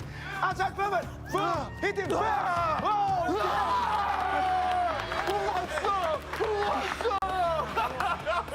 All right, guys, I'm getting way too caught up in this. I'm feeling like an action hero already, but if you want to find out more, enjoy Grant and the rest of his stunt team because they've got so much action-packed advice for you. So if you want to get involved in this, these are the crew that you want to obviously link up with. Guys, I'm feeling like $1 million, feeling like a That was superstar. awesome, Thank bro. you so That much. was awesome. Oh, I'll be joining you soon. We'll see you for some more Wick action. All right, let's go again. Let's go. I got this. All right.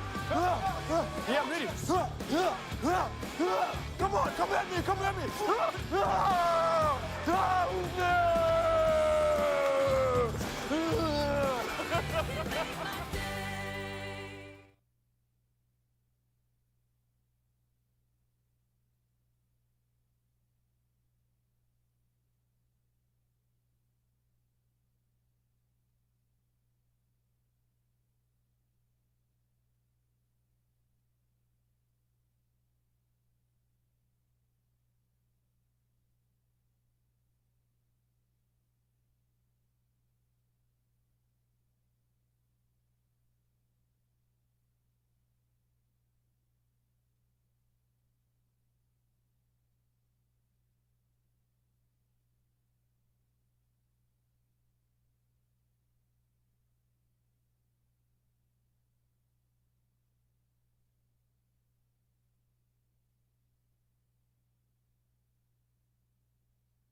It's my feel-good breakfast show.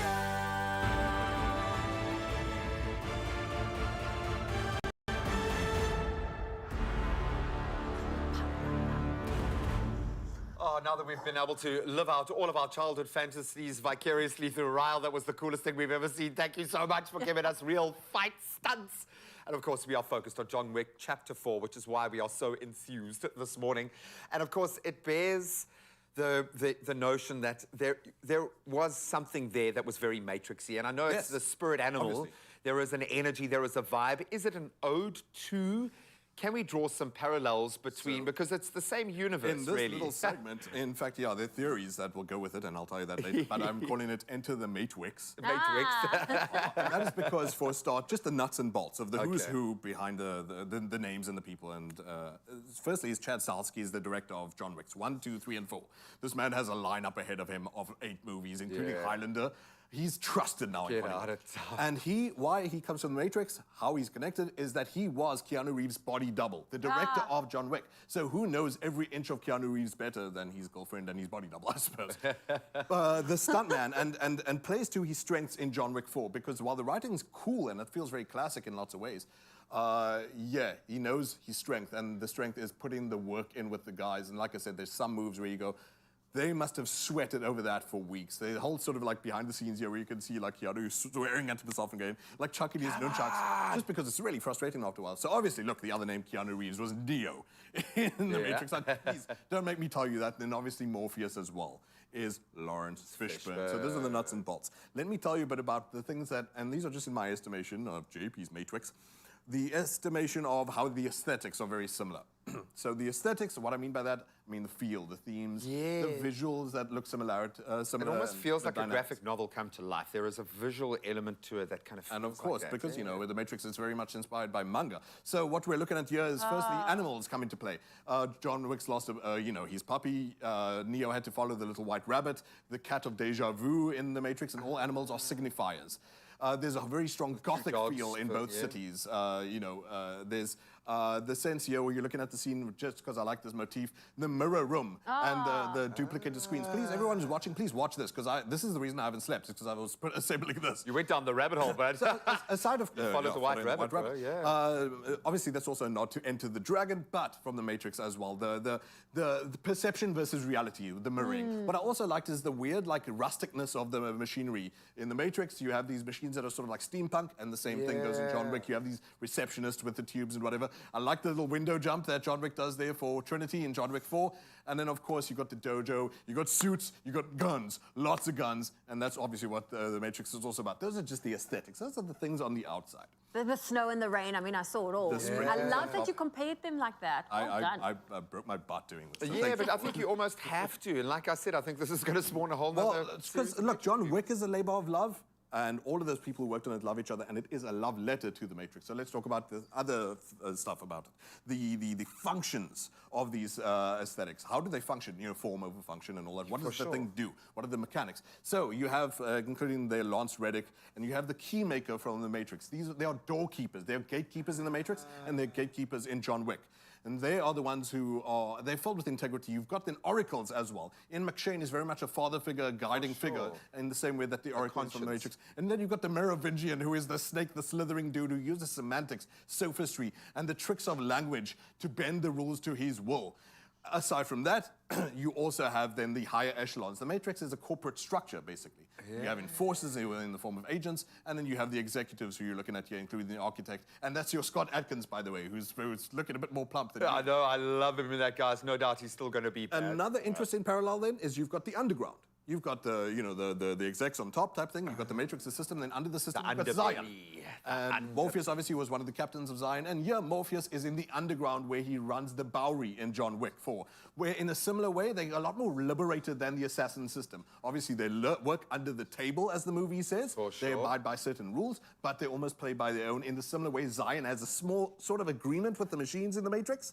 They have a sort of agreement with the assassin's table, etc., etc. All these parallels. JP, this is incredible. I mean, you have to know your movie back to front to be able to make these comparisons. But that all that said, you can also just like let your hair down and you can watch this. Soak it up, drink it in. Over and over. John Wick is pure cinema, guys. It is like, and this is why you see other nods as well. Buster Keaton, you'll see Good, the Bad, and the Ugly, etc., etc. Now let's talk about. I said form, function. I said aesthetics. I said nuts and bolts. But what is the purpose? The why. What is the narrative? What is why? What is the Bildungsroman? The building of the young man. What is his heroic story?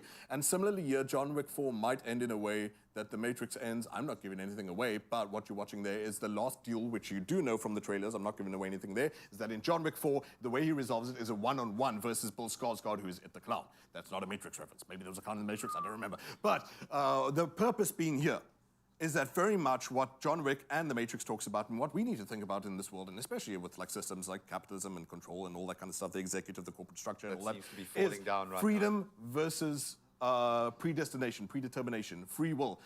Agent Smith keeps asking about choice, keeps talking about consequence, cause and effect, the Merovingian. And these words come into John Wick 4 as well. They refer to, are you born a killer and is that all you can be? Or is your puppy and as a symbolic memory of the wife who was trying to pull you out of the life, that just get out of jail free type card. You can live outside of what you were programmed to be. Neo was programmed by the Matrix to be an agent for the Matrix against his will and had to break free of that in the same way John Wick has to break free of a murderous cycle. And the system will fall. So it's almost like a recipe. They were following a blueprint, successful recipe. And it was all out of love. It wasn't theft or anything like that. They all worked on both movies, so it's all from a place of love. That it's just for the love of cinema that they did. And the love of movement. I've fallen out of love with talking. Let's move on. Buddy, we absolutely love you. Let's continue with the movement right now and get another lens to look at this incredible film through. Get him right there.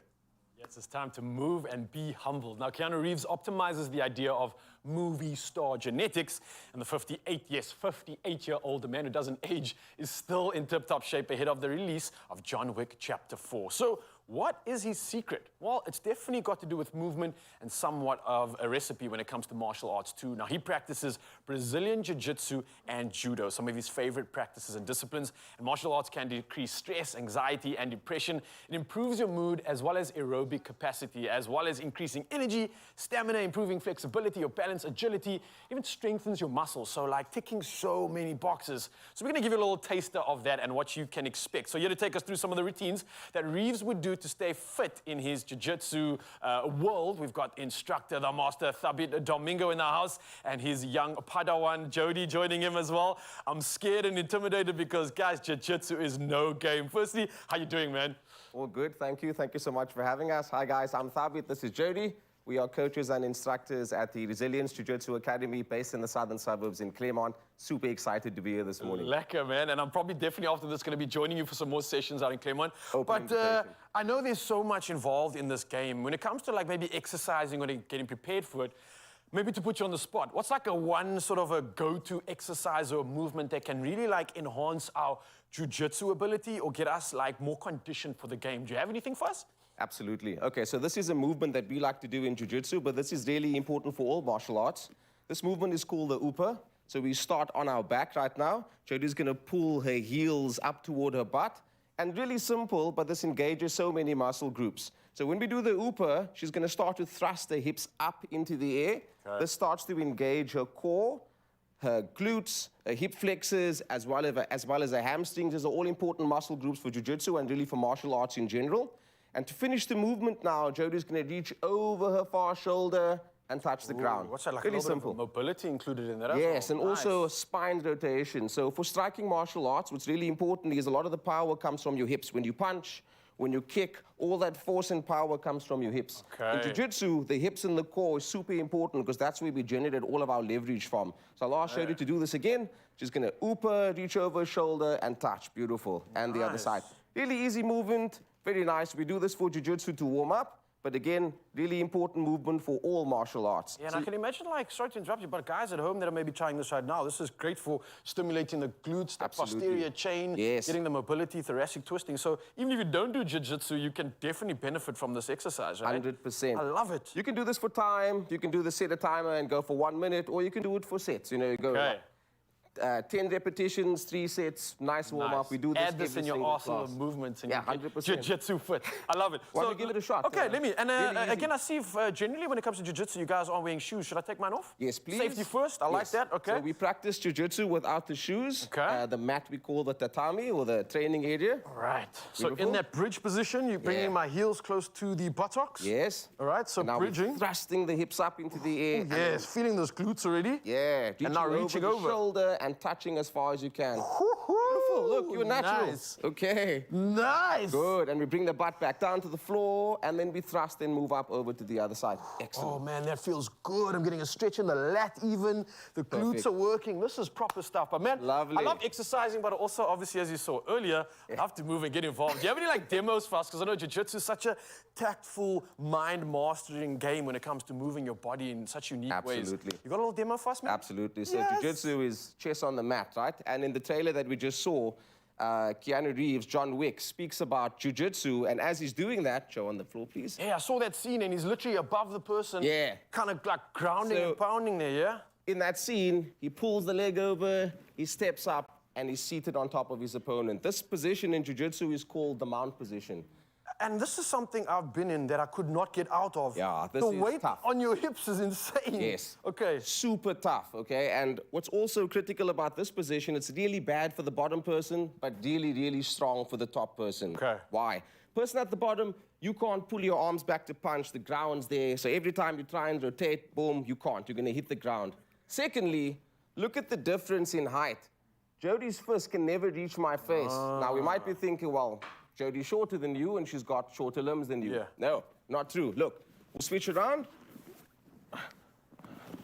So look, same story now. If I try and stretch my fist, I can never reach her face. And your arms are a lot longer. And my arms are longer, but Okay. look how easily hers can reach mine.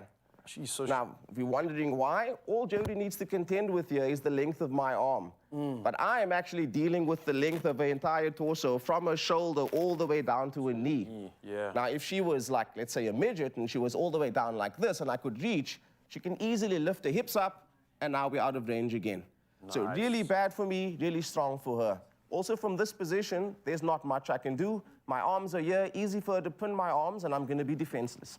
From here, Jodie can throw fists, she can throw hammer fists, she can throw elbows. It's going to be really bad. She can do some strangle me. damage. Yeah. She can bang my head. She can gouge my eyes. Really bad for me. Yeah. Okay, so we get stuck in this position, not good for us. A lot of people never been here before. Yeah, what do you do, man? What do you do? You'll have to invite us back on the show for lesson number 2. Okay, but what we want to demonstrate today is John Wick uses this position, and jiu-jitsu is actually a very big part of his skill set.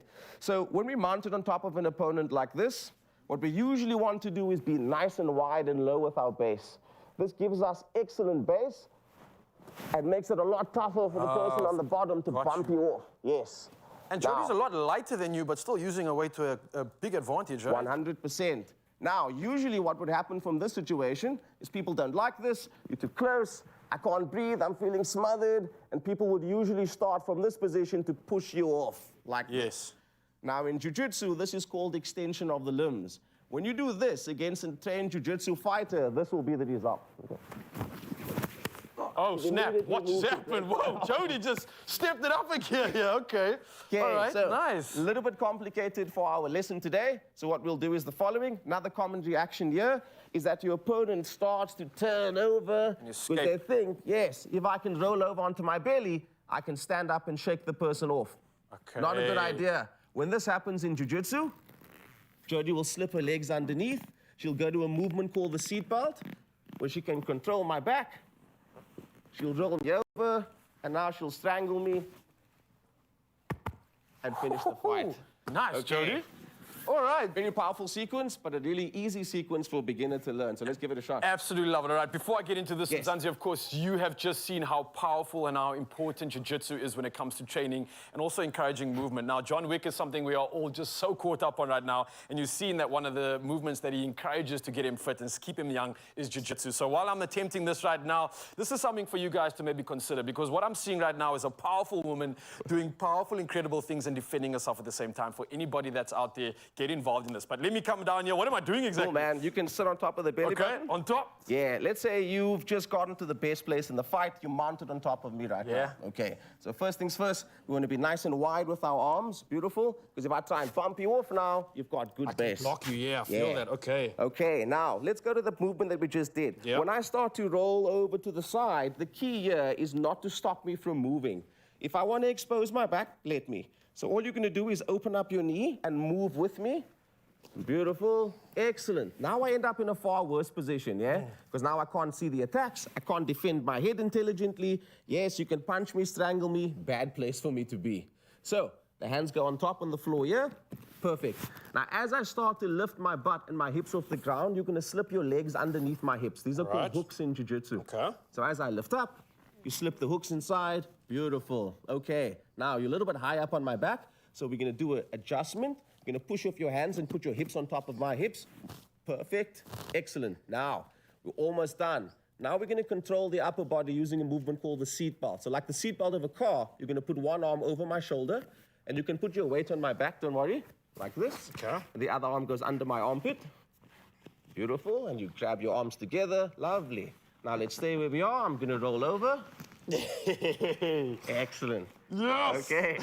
Now, you're stuck on my back like a backpack right now, okay? Really tough for me to move. Now, let's go to finish the fight from this position. Okay. So you're going to put your elbow position underneath my jaw, like this. Excellent. And now the hand goes onto the bicep. Perfect. And you put your knuckles behind my head. Oh, geez, that's proper. Excellent. I feel strong. Now we're going to start to strangle. Yeah. Hey, nice. Beautiful. Oh, thank you so much. Well done. As you can see, so much fun being had here. Reach out to these people if you want to get more competent and jiu-jitsu fit. But we're carrying on with a Keanu Reeves for Skrik Day and celebrating everything happening this weekend in light of John Wick 4. Thank you so Beautiful. much, Jody. Thank you You're for having us, awesome. guys. Thank you, Tabit. Beautiful. You did really well. Enjoy him, Zanzi.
It's my feel-good breakfast show.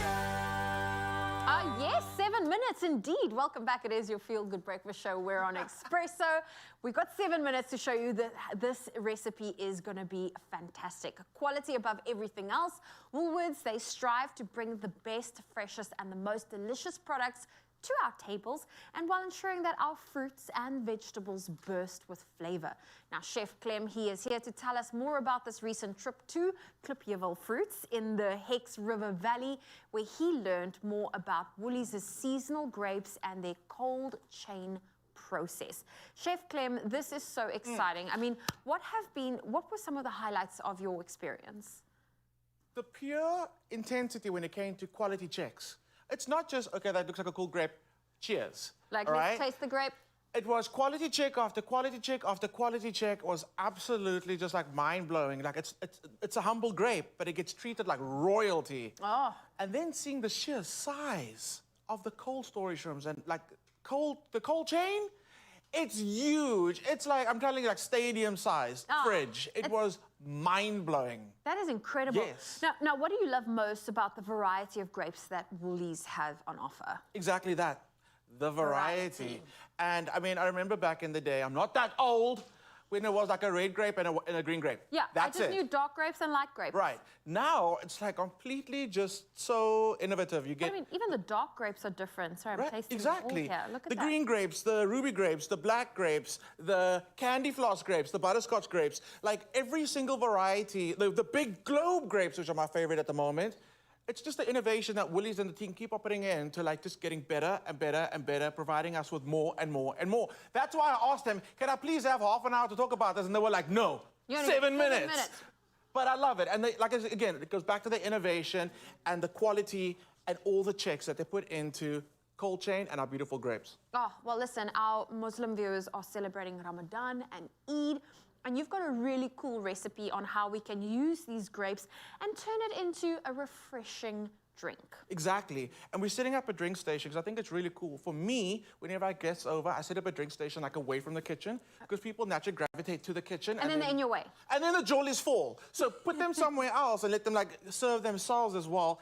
And they make their own drinks, they're out of the kitchen, but you can still kind of interact from a distance. So. And there's also something nice about that activity of making your own drink, because naturally someone that loves something sweeter will be a bit more generous on the cordial. Right. Someone that just wants to maybe potentially flavor their water will just be generous with it. And if you feel like changing it up, you've got that power as You've a got the guest to go power. and do it. Absolutely. So we're going to start off with, we're going to go with the melodies, which are the dark skin grapes.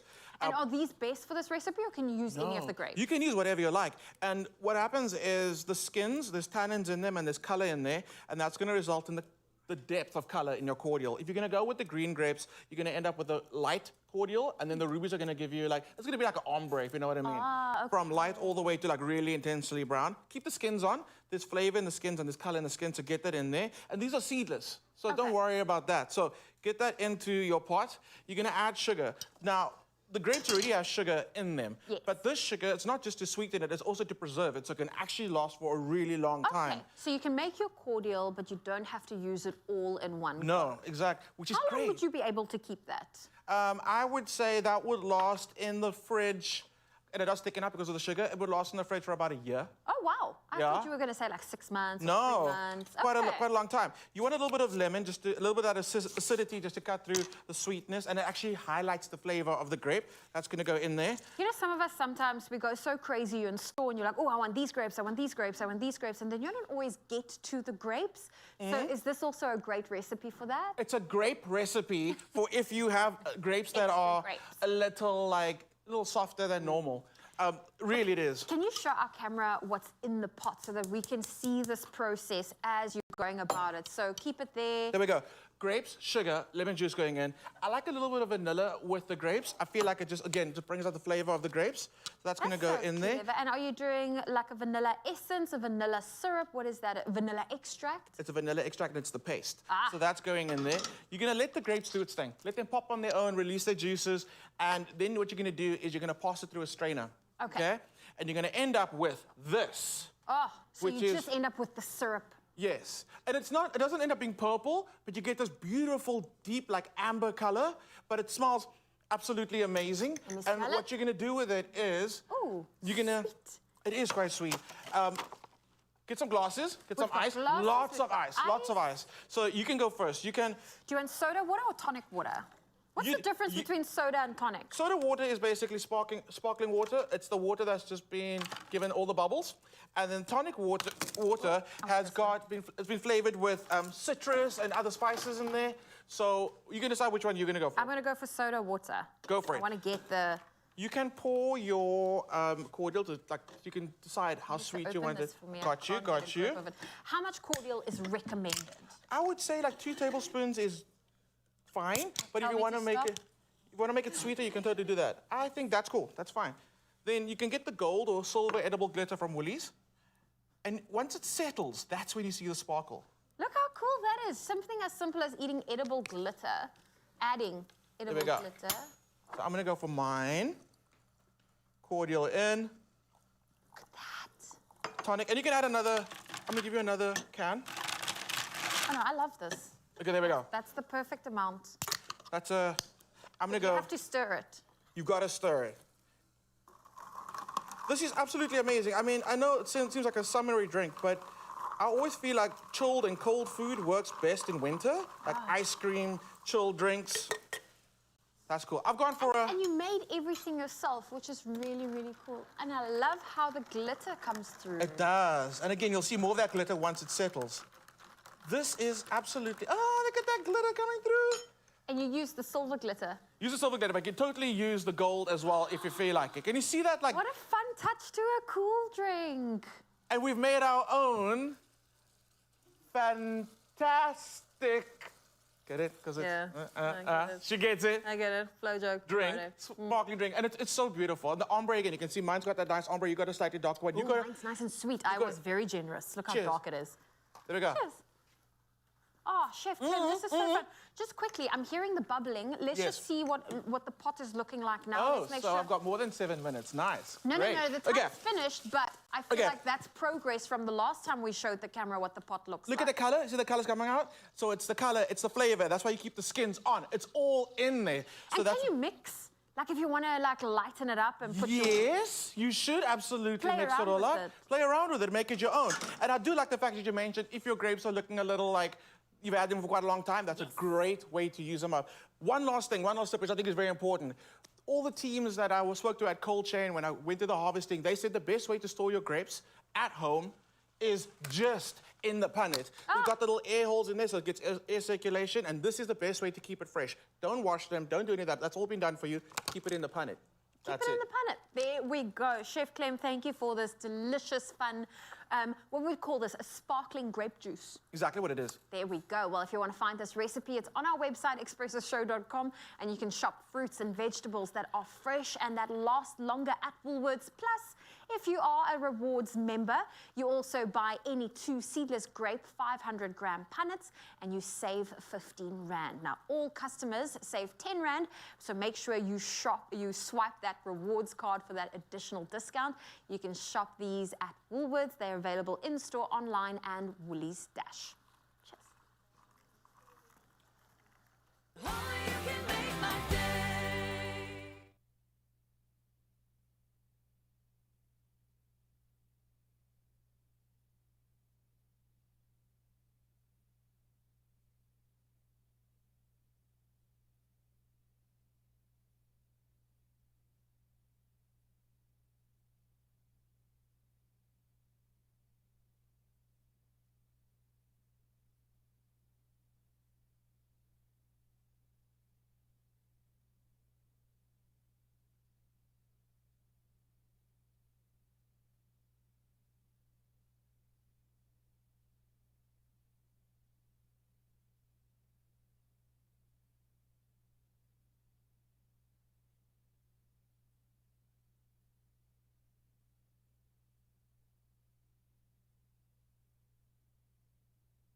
If you love your pasta and you're proudly Italiano, then show it in the all-new #Fatties and Monies Wednesday Challenge.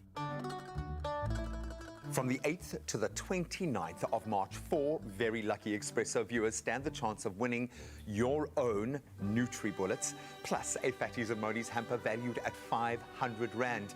But you need to be inspired. We want you to post a picture of your favorite Afro-Italian meal, along with a product pic of the Fatties and Monies product that you used on the Expresso Facebook competition post or on your Instagram page.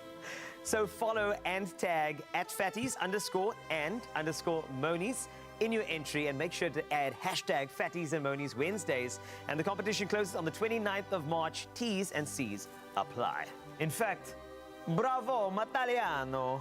Bravo to you and us. Oh, yeah.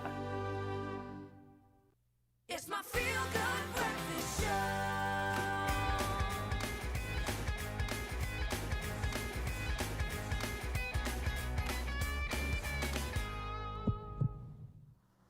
Well, welcome back. It is your Feel Good Breakfast Show, Expresso on S3. And understanding your body is a key aspect to knowing when it needs support or additional care. And when it comes to health, there are solutions that could help you find the relief you need. Now, here to discuss different causes of heartburn and treatment options is pharmacist Jackie Mayman. It's so great to have you here, Jackie. Yeah, how are you doing? Yes, hi, Lal. Wonderful to be here. Thank you very much. We were just chatting off camera now about heartburn, what it is, and like, how does it feel? Is everyone gonna eventually experience it? So maybe you can just shed some light on this right now. What is this thing called heartburn? And yeah, what is the reason for it in the first place? Why is it happening? Absolutely. So as I was saying to you off air, everybody at some stage is going to experience heartburn, unfortunately, yes. So you're very fortunate you haven't experienced it yet. Yeah. So it is a feeling of burning or indigestion. Basically, it's stomach acid from your stomach. Now, your stomach, you don't feel acid in your stomach, but as soon as it comes into the esophagus, which is not protected against acid, you feel this burning. So it's like a regurgitation. People sometimes feel stomach contents coming up into their mouth, acidic taste, bitter. It's not pleasant. And symptoms can vary. It can be mild, like just a bit of discomfort, to actually being quite painful. And that's the scary thing is, I remember experiencing heartburn for the first time, and I didn't know what was going on with my body. I wasn't sure what was wrong. And then someone said to me, no, that must be heartburn. So I think because the symptoms are different from person to person, what exactly, for someone that is potentially not sure that what they are feeling is heartburn or not, what can or should they be looking out for? Okay. So as I said to you, it is basically acid coming up into the esophagus, all right? So you get this, it can be a pressure or a pain. It's usually substernal, upper part of your body here, and it can actually come right up into your throat. So it can be burning, it can be painful. Some people call it indigestion or acid reflux. It can make you cough. Okay. It can actually make you, if you have it quite often, it can make you hoarse and you can have a sore throat from it. Sure. So the symptoms do vary, and they can be from mild to a point where some people actually think they're having a heart attack. Oh, wow. That it can be that painful. Yes. Okay. I can imagine when you have no idea what it is, you're just thinking the worst potentially. So let's say we've successfully identified that, okay, it is definitely heartburn and nothing else to be concerned about. What do we do? What can we do? Is there a solution? Can we treat it on the spot, or what do you recommend? Okay, so yes, and I think it is important, as you were saying, is that if it is just heartburn, then it's very easy to treat, because basically it's acid. And what do we need to do to acid? We need to neutralize it. So it's as simple as taking an antacid. There are a number of antacids on the market. Some contain something called an alginate, which also thickens the antacid.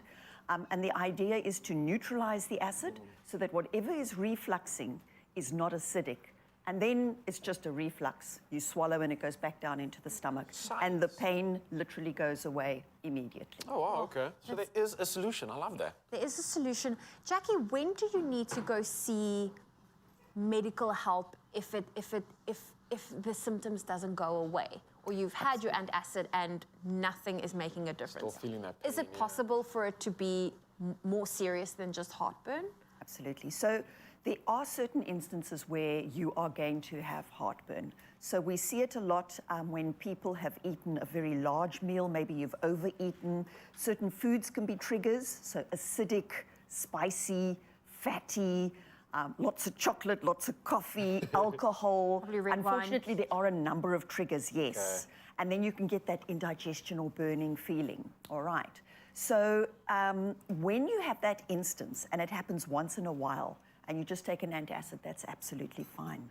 But if you start finding that it's happening regularly, that the pain is quite excruciating, and that it's affecting your quality of life, or not exactly what you were saying, it's not responding to antacids, then I think you really need to seek medical help. And it's easy as popping into your pharmacy or going to see your GP, explaining your symptoms. And what we do is we look for red flags. Now, if you have got heartburn and it is chronic and it's happening all the time, our esophagus was never intended to have acid in it. Okay. And this burning affects the lining. You can end up with an esophagitis, and it can actually lead, if untreated, to something called Barrett's disease, and that can be precancerous. Sure. So I really do say to people, if it's something that's not responding or you're having to use antacids all the time, please go in and chat to your pharmacy or go and see your GP. All right, well, Jackie, thank you so much. That was very, very insightful, very educational at the same time. For you, Mzansi, a reminder, if you are feeling any pain or burning in the throat and you're not sure what's going on, then definitely seek some professional help from anyone that is involved in the medical field, right? So on top of that, you also have solutions and options right now, so there is something that can assist you. But with it being National Waffle Day, I believe, it's tomorrow, yeah, it's definitely something that you want to pay attention to. So let's head to the kitchen and get inspired for that.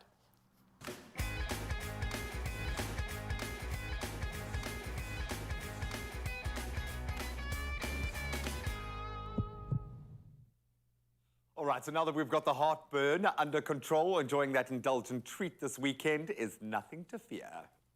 Clover cheese is for those who love life, where everything falls into place and melts away our cares, adding joy and stretching our imagination.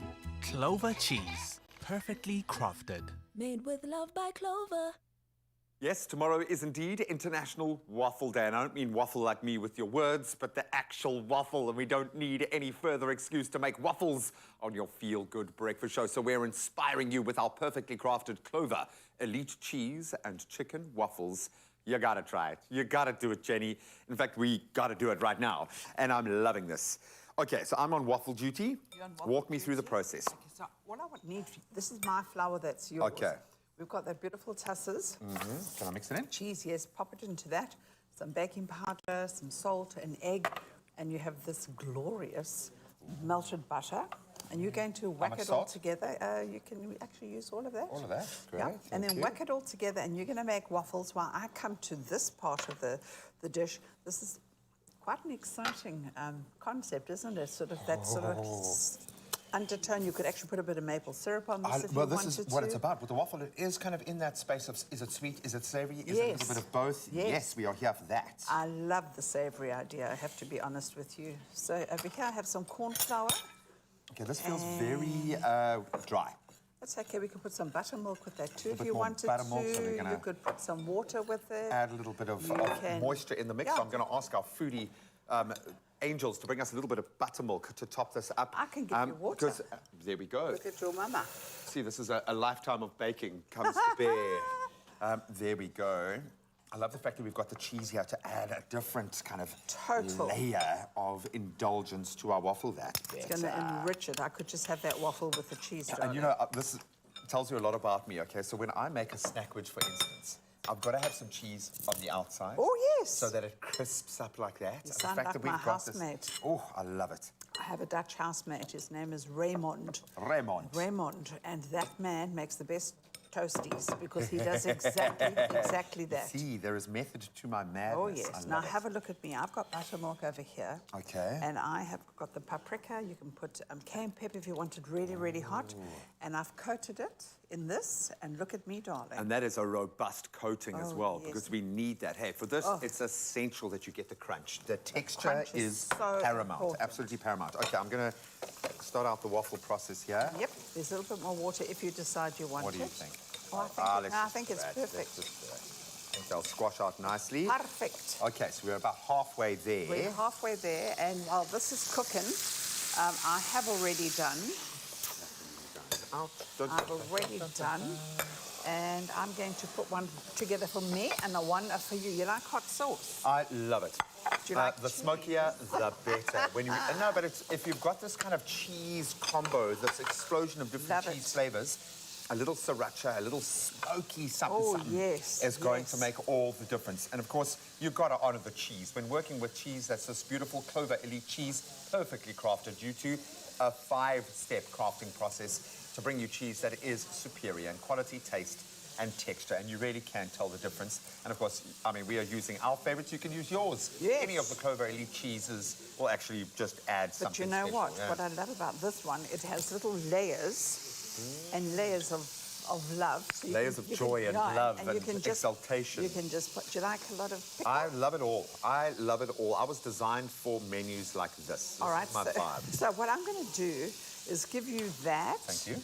I'm going to put a little bit of hot sauce down because I like I think it needs it. I think this recipe deserves a this. little bit of spice, a little bit of heat. Grab your piece of chicken. Okay. Now you can use chicken breasts, you can use deboned chicken thighs. Yeah. There we go, darling. And now you can top it with as much hot sauce as you want. I'm going back to check on what's happening Wow, here. beautiful. So what's the vibe here when cooking chicken like this? What do we have to be aware of, possibly? You've got to make sure the chicken's cooked through. And, you know, here's a little hint and a tip. If you want to just get that crunch going, you can finish it off in the oven for a couple of minutes. And that way you Or even make air sure. fryer. Air fryer, beautiful. And you know what's nice about this? You could add a bit of feta. A bit longer. Feta cheese into here would just give you that... Even more. Yes. Yet another layer. I love this. Who says waffles need to be sweet? When you drift into that savory space, that's where the fun begins. And someone's clearly feeling the heat this morning. I love it. So we've done this because we love this flavor combination. You can push the boat out. Do what you know your family loves. But you've got to celebrate the waffle in a different way and have a little bit of fun with that. Happy waffle so day. exciting. Happy waffle day indeed. I think we need a waffle week. Okay, so this is our mad scientist creation. If you think you can do better, here is a little play-by-play. And of course, you can get all of those ingredients on expressoshow.com. Yum. Yummy.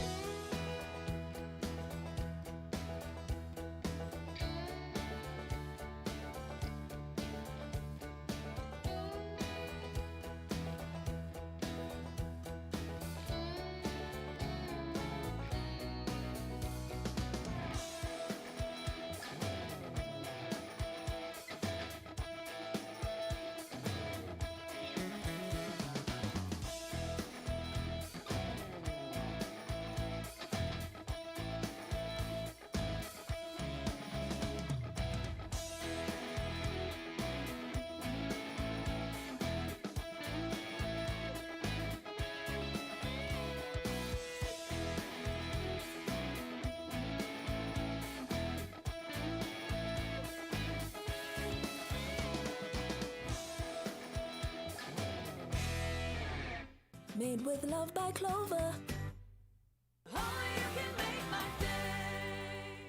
It's The Crush. Unlock your 100% TV show. Meet Minnie Hadebe, an aspiring media personality and content creator that needs a little bit of help growing an audience and creating content that leaves a lasting impression. You ready for this? I am so ready.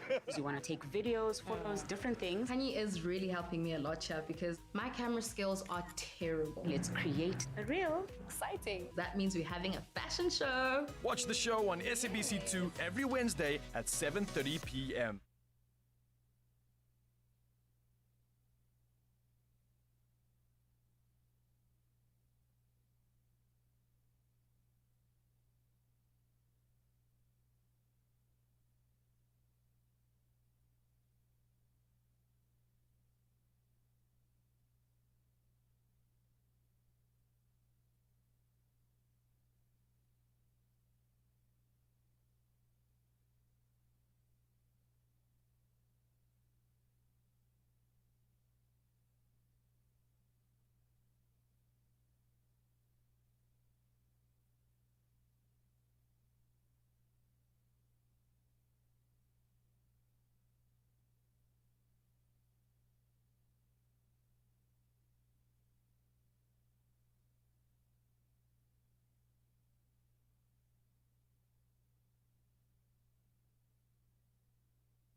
Hey, what's that?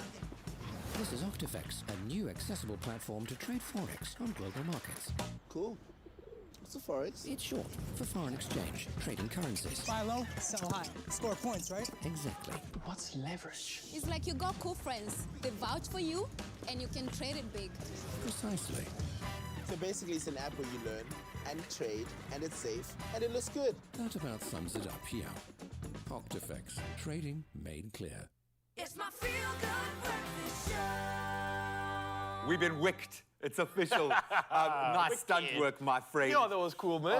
Absolutely beautiful. Yes, we are living vicariously through Keanu Reeves. Why? Because at 58, guys, 58 years old. Basically 60. Yeah, he doesn't age. Come Clearly, on. he does not age. At least numerically, he does. But clearly, in every other department, not. Okay, maybe from when he was a child, possibly. But he has managed to keep his obviously attractive, youthful look intact for his 39-year career. There's a vibe. So how does he get it right? His youthful look has even prompted conspiracies that he may just be immortal and will have to play the role of the Highlander because he actually is the Highlander. Look at that, man. So we thought we'd do a little deep dive. We'd follow the White Rabbit and check out the socials and tap into his fan base to kind of get the front row perspective. Yeah, and there's so many theories going around the internet in terms of like, how is this man de-aging? I think between like 30 and where he is now, you can't tell the timeline of... It looks like they're going both directions. Yeah. Benjamin Button. This is the documentary. This is the documentary. Okay, so let's go through some of our... And bearing in mind, these are our theories. Okay, this isn't science. This is like a Graham and Rylism. Okay. Yes, it's better than science. Okay, so let's start with social media. You might notice or not notice him on social media. In fact, you can scour the internet for information about him, but he keeps his personal life, his skincare, everything very mum. Why? Because he doesn't share it every day on social media. In fact, he has taken the line that less drama and less of, I suppose, a disconnect to real life's moments when you're on social media. So he just stepped away, and clearly he's a lot happier as a result. Yeah. Imagine how much less drama would be in your mind. No drama means that my capacity is freed up to do so much more. And you see it by the engagements he has in the world, in real life. Anyone that comes across him, he takes time out to engage. I mean, He's a it's human the meme being. of him standing up in an underground, you know, to let a person sit down. You're like, but is that really Keanu Reeves? No, it must be a body doubt double. it. But maybe there's something in that, less social media, more happiness. Yeah, now on top of that, I have this theory that I reckon he's been inspired by some sort of beauty product, right? Now, check this, just over the last 10 years at a dinner party with friends, Glenn and Shannon Dallimore, right? Now, they were a part of this occasion, and Keanu expressed his frustration at the fact that he's not able to get his skin, like, ready for the camera, get that glow, get that ageless look, right, in a short space of time. So this kind of sparked the idea for this keystone product called Youth Mud. Youth Mud. Rumor has I it, love the sound of that. Youth Mud is doing some crazy things, right? It's a mask exfoliant hybrid. It's meant to help actors with their facial appearance without going to the spa. Works in like 10 minutes. And the likes of like Kate Hudson, Chrissy Teigen, and Miley Cyrus have requested this personally for their shots. So maybe he's doing this and no one knows about it because he doesn't have social media. He's the original influencer. Yeah, He's actually an influencer. He I love influenced that. the influencers. Come on. I love it. It's only $1 million a pot, funny enough, so it's really accessible. I'm convinced that money is the common thread here. I don't know why. So let's look at another thing, because he does have a vibe, and people used to actually rip him because of his calm, chilled, kind of monotonous vibe. But the bottom line is he has a particular kind of calm energy that almost makes the fight scenes even more impactful. Yes, but his vibe seems to be like that on and off the camera. He has chosen to be more placid, to have temperament. And as someone who's been striving my whole life to achieve this calm. Zen calmness. Yeah, you heard me going off about my son cheating me. My spirit animal is just something calm. You don't understand how that's validated my entire existence, but I can speak from experience. It's a choice. When you start acting and kind of let the thought guide the action, it's amazing how much of a difference that can make in your space. Sorry to interrupt you, but I'm just thinking about this. Does he have kids? Probably not. Oh, maybe that's also why. That kind of definitely helps if you think about it. Done it for you. Figured it all out. On top of that, man, I know one thing's for sure. Apart from that calm demeanor and just living life like blasé, no drama, he also just enjoys life in Yeah. general. And that's something I think a lot of us stuck get in. caught up in other things instead of doing the things for ourselves, like just having fun, enjoy life. He cycles, he has a motorcycle, he's laughed about his occasions and even mentioned maybe even owning a motorcycle company, maybe, we don't know. Whatever he launches, people are going to buy. So Yeah, do it, yeah, do man. it. But you spend time with this guy. He's an animal lover. It's John Wick we're talking about. Someone that also is a professional musician, apparently. Donning him a guitar there. He does so much. I think the rumors can go on. I even think that he's the Stig. I'm convinced he's the Stig as well, G. After seeing the stunts in that car, he is qualified, man. So even though Keanu isn't on social media himself, TikToker, the unreal underscore Keanu is awesome, and he uses some deep faking to create parody videos of Keanu Reeves trying all the latest trends on the app. So let's take a little look. I love this. It's his deadpan. He just sells it with the facial expression. And I don't know, fake or not, I would imagine Keanu to do it just like this. Facial expression, nailed it. I wouldn't be surprised if Keanu created this guy in AI and just put him to work. It looks so legit. It's very cool, man. Absolutely love it. And I love the fact that he seems to be okay with this, the fact that the world is just like, this guy's an enigma, and that's And all he's right. here for it. Oh, I absolutely love it. And for you, Mzansi, maybe the secrets to looking so good is clearly just having fun, enjoy yourself. Yeah. And of course, come through on our social media channels right now. Use the hashtag Expresso Show and share what's keeping you youthful and making you have a lot of fun. And of course, catch the movie this weekend. It is all the hype you need to create an absolute magic memory. We'll see you at the cinemas. Well, listen, we love a good competition, and since tomorrow, in fact, is International Waffle Day, a challenge on Expresso is not complete without our gentlemen going head-to-head to make the most elite, cheesiest waffle there is to be made. And we're going to be using our Clover Elite cheese. I'm going to invite the gentlemen in to come and join me because I need to explain the different ingredients they have. So Ralph's coming in, fist punching. Graham, how's your entrance? Let's see how he enters the kitchen. I don't want to see that. I don't want to see that. You don't understand. This made my son's year doing that. Oh, really? Nice. Okay. So what's the game plan here, Zo? So this is your challenge. You will have to make the perfectly crafted cheesy waffles using only the ingredients in front of you in 60 seconds. So let's quickly go through them. You've got your waffles ready made. We've got some onion rings, raw onions, bananas, tomatoes, various sauces ranging from honey to chutney to spicy sauce with some pickles. But of course, our hero ingredient is our Clover Elite cheese. Now, there are all of them. various ones. I mean, these ones, you've got cheddar, you've got Gouda, you've got the little slices that's, you know, absolutely yummy, some feta and some protein. So we've got our bacon and burger patties. You only have 60 seconds. What? In honor of John Wick, we've got a lot of spoons. I don't know who we've taken out of this, but we got you covered. I've got my knife and fork ready because I'm going to be the taste judge. Are you ready? Okay. Your 60 seconds begin in 3, 2, 1, go for it. Begin with this. I don't know what Graham to is do. starting off with a sauce. What is this? He A bit is of doing chutney, a bit because of cheese and chutney are best mates, are they not? They're still figuring it out. But let me tell you what is amazing about our Clover Elite cheese. It is perfectly crafted due to the 5-step crafting process to bring you cheese that is superior in quality, taste, and texture. Now, use your favorite Clover Elite cheese for the waffle batter. You can use it for toppings or even for the filling for the perfectly crafted Elite cheese waffle. Now, let's see. Graham, you are going for the cheddar slices. Yeah, no, I'm a big cheddar fan. I like a strong, Rao nutty cheddar. is It's my going vibe.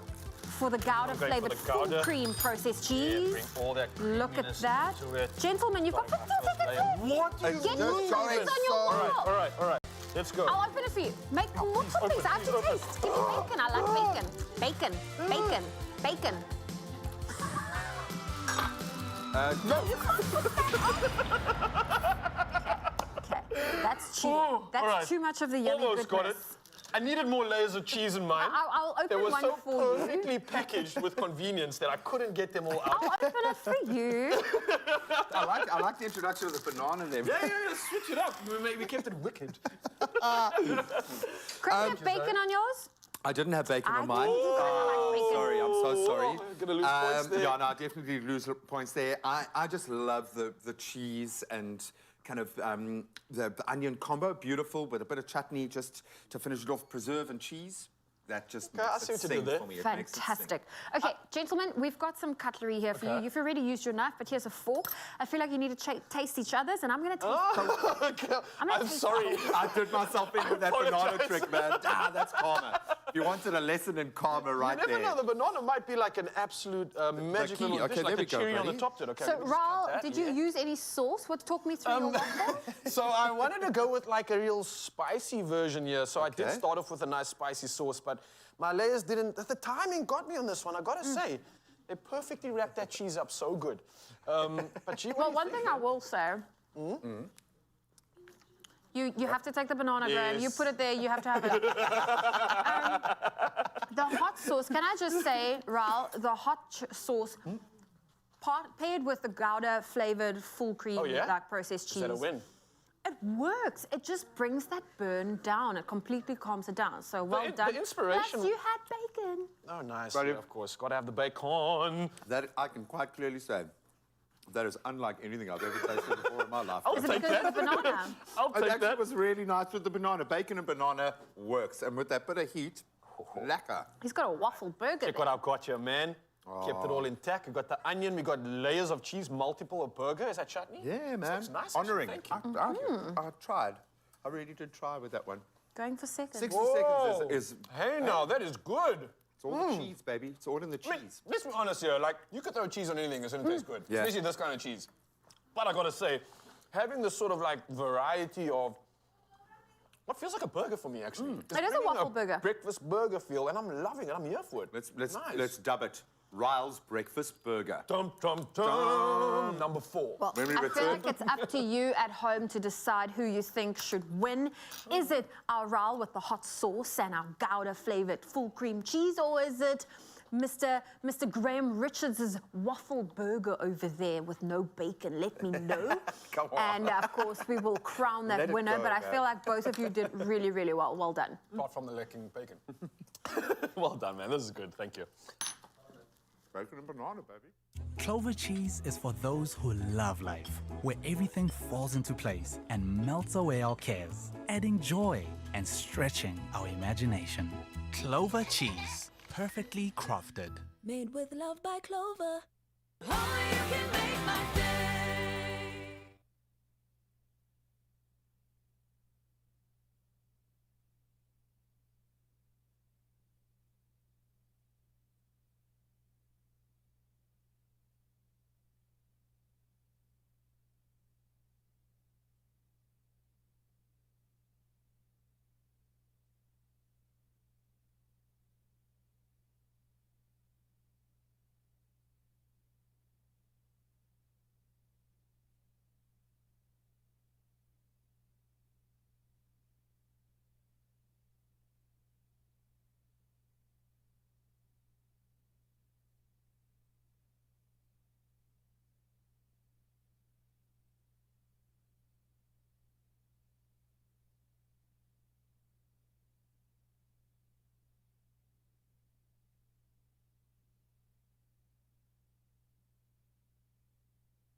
Join the bank that's best for your loan. Choose up to 200 Rand cashback monthly with a personal loan. Apply for a personal loan and a savvy account today. Nedbank, see money differently. It's my feel-good breakfast show. Welcome back as we contemplate the lack of bacon in our burger waffles. It's so good to have you rejoin us. Thank you so much. And good timing because this is quite an interesting financial chat. Certainly triggers a lot of people. Money is one of those things we all, I think, like to daydream a little bit about, especially on days like today, especially when it involves possibly the ride of your dreams. Now, a little bit earlier this week, we asked you a really cool question. What is your dream car? Oh, just think about it right now. In our Money Matters chat right now, we're going to cruise through some of your comments and take a look at what's at the top of your wish list. I hope this is not going to become just one big giant advertisement. Ryle, I've got to ask, what's your vibe? SUV? Definitely going to be a big car SUV, like a Bronco or Ranger Raptor, just like high, big, able to drive over anything and everything that's in front of it. And fill it with huskies. Yes, of course, yes. Pulled by huskies. Yes, so it All right, well, let's see what the people had to say. Maybe they can bring some calm to the Well, space. let's start with Bianca. She's like, can't afford my dream car. Yet. Dodge Charger Daytona. Pure Nice. American muscle car. That thing sounds like a bad machine on the road indeed. Barbara says, I don't own a car or neither can I drive one, but my favorite car will always be a Golf GTI. When I'm on the road with my hubby or son and I see one on the road, I always tell them, ain't she beautiful? The Mach 1 GTI. Whoa. And What then is that? Like, there's just the two round lights. You could change the grill, put a power flow on it. But then, buddy, they released the CTI 1800 Turbo and then gave it to a bunch of 18-year-olds.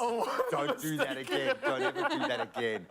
I love the comments that are coming through. I know everybody's sent them in thick and fast. Gary Orkamp always coming in with a comment. When I'm big. When I'm big, I'm buying a Bentley GT Continental Coupe. Hey, baby. Yeah, take money seriously. That is a statement right there, indeed. Beverly Ann Thomas also says, I don't have a driver's license, but a Mini Cooper will always be my favorite. A red one with a black top. That's a classic car. Guys, I like that. I drove my sister when she got her Mini Cooper S, which was such a proud moment for her. We drove it down from Joburg to Cape Town. Best drive, honestly, I've ever had. It's like a go-kart. It's fast. There's a lot of muscle in there. All wonderful dream cars. I don't know my dream car. What is it? A Beetle. I'm obsessed you with had those. one. I had my dream car. They The were Beetle, noisy. but they are so cute. I love a Beetle. To this day, it's still my favorite car. Will you drive to the wedding reception in a Beetle with cans If I behind can find a beautiful one, yes. Nice. Especially the old ones. They're the I'm here best. for it. Now, if you're tired of riding shotgun and want your own wheels, then consider this is your sign to go for it. Go get your license, go get your vehicle. And when you do decide to take the leap, partner with a bank who has your back. Now, when you take out vehicle finance with Nedbank and open a Savvy account, you'll receive 200 Rand cash back every month for the duration of your loan. Now, consider it free petrol money. How cool is that? So for the terms and to apply online, you can visit nedbank.co.za. Go get one step closer to that dream car. You must be wondering how I got here, man. Enjoying bomadi sushi, got the fucking knife over bubbles of sparkling water. But I didn't know the changes, Joe. Because I chose Nedbank, the bank that gives you discount upon discount in this country. I'll call it a bank with benefits, eh? Yeah. Value guaranteed. Seriously? Seriously. All right, of course, it's time to get back in the kitchen, feed the bellies, and inspire you for Easter time. Is a time for fun, and a time for fun, Easter time. Yes, now, kids just want to have fun, just like me as well. Yes, I'm the biggest kid here, and there's nothing more precious than grabbing matching aprons and baking up a storm with the kids over their school holidays. They're going to absolutely love it. So a little planning and creativity can create some of the favorite homemade treats that you want to add to your list and make happy memories that will last a lifetime. So, of course, the one and only Jennifer Morris in the building to show us how to create some lasting memories. Well, darling, we're going to have a memory because your mouth is going to love you. Yeah. I want you to take maybe 2 of these beautiful marshmallow eggs and the pink one. Ooh, take okay. the scissors and you're going to go snip, snip, keep them separate. Okay. And then I'm going to come across to here right. because I'm going to make a golden cloud memory with this. Yes, please bring on the memories. So how many of these ones did you want? 3? Well, darling, I'm greedy, but just do 2. Okay. and I see marshmallows. I see some ingredients. So we're baking. I see some golden cloud here. But what are we doing? Chocolate brownies. So what we have here, my love, Right. is we have butter and we have sugar. Yep. Which you're going to stick. You see, look at this. What's so fabulous about this recipe? You just hoy. Gooi. It's like a one-dish wonder. Now, this is the worst part of it all, is because you get like this wonderful chocolate cloud happening and some vanilla essence, a little bit of salt, because as you know, salt always balances things out. Balance, yes. I like it. Bring it on. And then essentially kind of just work that through, right? Yes. I'm going to swap places with you because you've got muscle power. And I'm here to serve. And you're here to serve, so get your little tush to this side. All right, I've got your Easter eggs laid up over there. Thank the you. mellows are ready and looking good. And start from the middle. Get your golden cloud. Incorporate with all those lovely ingredients. At your service, Look Jenny. at that. I know. Do you know, I didn't even know that this was a thing. Like, I didn't even know that they had this I love on the top of the marshmallow. It looks so cool. It's like, I'm assuming it's like snowflakes, right? It's beautiful. Nice. And you were saying Easter time is a time for what? A time for fun and a time for fun is Easter time is the time for eggs, and the time for eggs is Easter time. I like that. Okay, your version's actually better. I'll give it to you, Jenny. You won this one. Well played. But as long as you're having fun and celebrating, especially when you're doing something like this in the kitchen, I can see why the kids are going to have fun with this, because from the minute you put this batter together, they're going to start licking their fingers and getting all crazy. And yours. And yours too. Now have a look at these beautiful brownies. What has happened is you put them in the oven. Yeah. They come out lovely, soft and ooey and gooey, and then you just take a spoon. Oh, you see, and you okay, just mush smart. So you like don't need any of those fancy kitchen tools. A spoon will do. Just a spoon will Nice. do. Or you could take a little glass, or something. All right, yeah, the bottom like of the glass. Yeah, of course. And then you can pile these, and don't be greedy like me. I always try to put more in than can fit into my mouth. And I want to just have a conversation on the smell I'm getting right now. Oh, richness, the cocoa, the chocolate, the creaminess, everything already in the batter alone is so good. Now I'm just thinking adding the mellows to that. I mean, So what happens, yes, this please. goes back into the oven, and we're going to melt those marshmallows, and they're absolutely gorgeous. Nice. And then this is my best part, and I have fun with the kids with this too, because I often say, come and make some omelette with mummy. I like that. Okay. And they go crazy. They're like cracking the egg and nothing's happening. But I want to beat this egg because I want to beat this egg because when it comes out of the oven, I'm going to use it as some I'm sprinkles. going to use it like sprinkles all over the top. I see what you did there. So the problem with this is that if this ever got to my house as an ingredient, there wouldn't actually be eggs left in there. Like they don't last. They are so good. They like don't even make it to any recipe. They just get charred straight away. And of course they make your lips nice and white. They're making them smaller, so with the whole thing in You your can mouth. just a whole egg in your mouth at once. But I'm loving what you're doing here. This is like this rustic creation of chocolate and chocolate and chocolate and nothing but goodness. And I'd imagine if you made this, the Easter Bunny is going to make a lot of people unhappy because he'll be caught up chowing all this goodness. He's not going to get around to throwing eggs out in the gardens of any other kids. No, but you know what? You can actually look. Beacon have got so many wonderful variations of Easter in an egg. Yeah. So mummy could make these, and you could have a little Easter egg hunt in the garden, and then you end up at the dining room table with Unfortunately, left with all of these to just But consume it's on your own. gorgeous, yes. Well played, Jenny, coming through with all the good stuff. And for you, Mzansi, you want to get your hands on this recipe, then you can definitely head over to the expressoshow.com. Let me tell you, you want to do it right now. This is delicious. It's so easy to make. Memories can be added to this and fun for everybody. Kids, adults, you name it. Easter time is a time for fun. eggs. Time for fun is Easter time. Oh, sorry. Easter time is a time for eggs. It's Yes. official. Enjoy. Thanks, Jenny. Well played. There's no sweeter way to enjoy Easter than with homemade treats.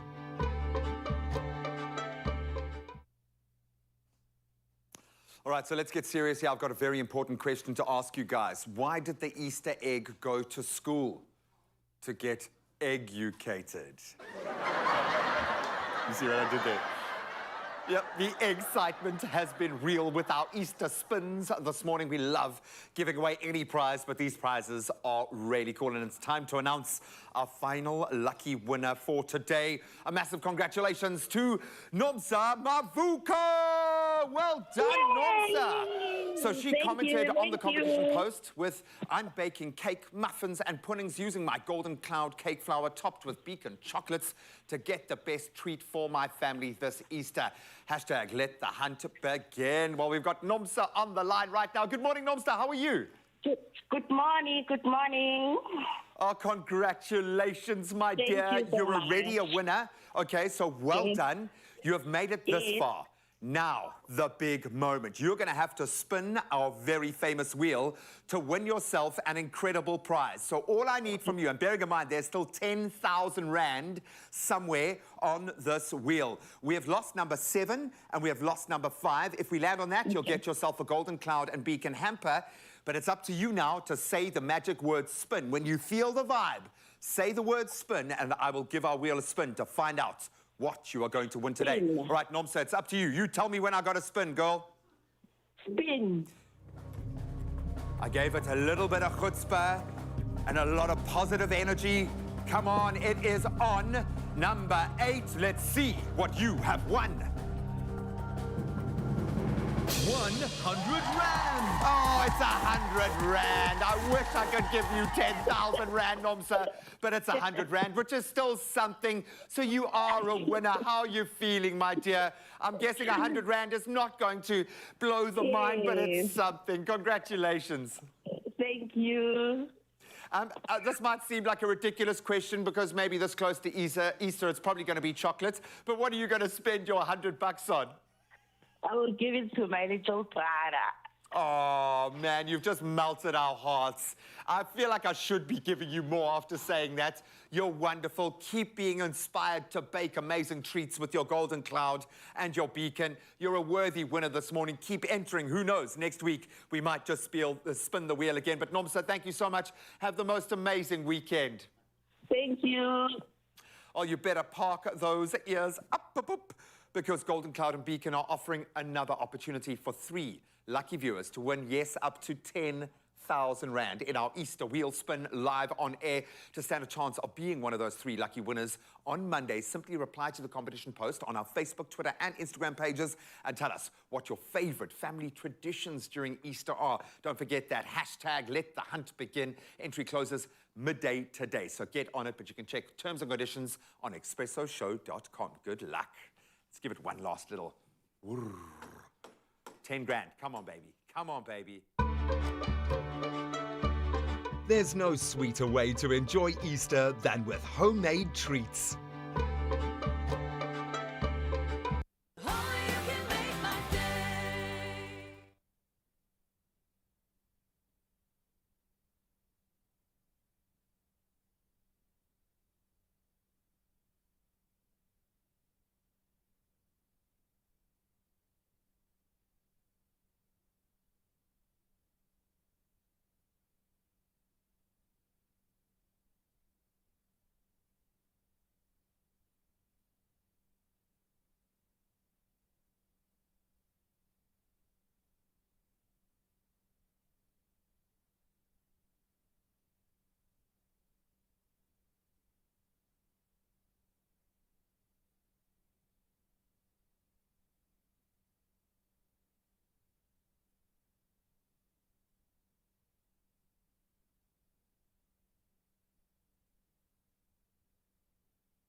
It's my feel-good breakfast show.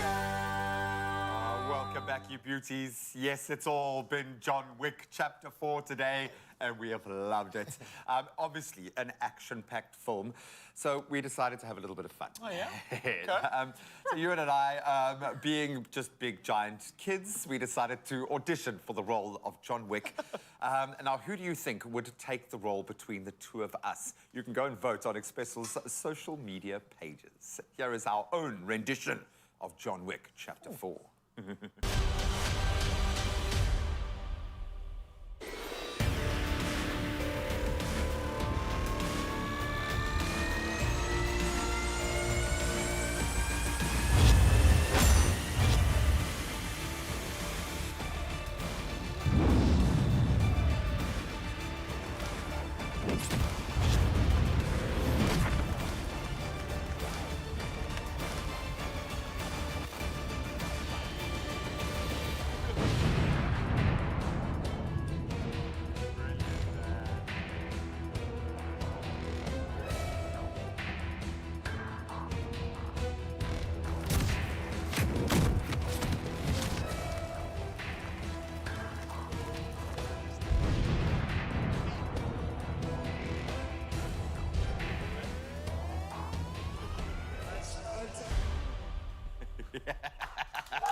Look, it's been a while since I've got that intimate with another man. That was great. Can I just wipe all those explosions off you, man? Are you good? I'm constantly worried something's going to happen by me. Well done.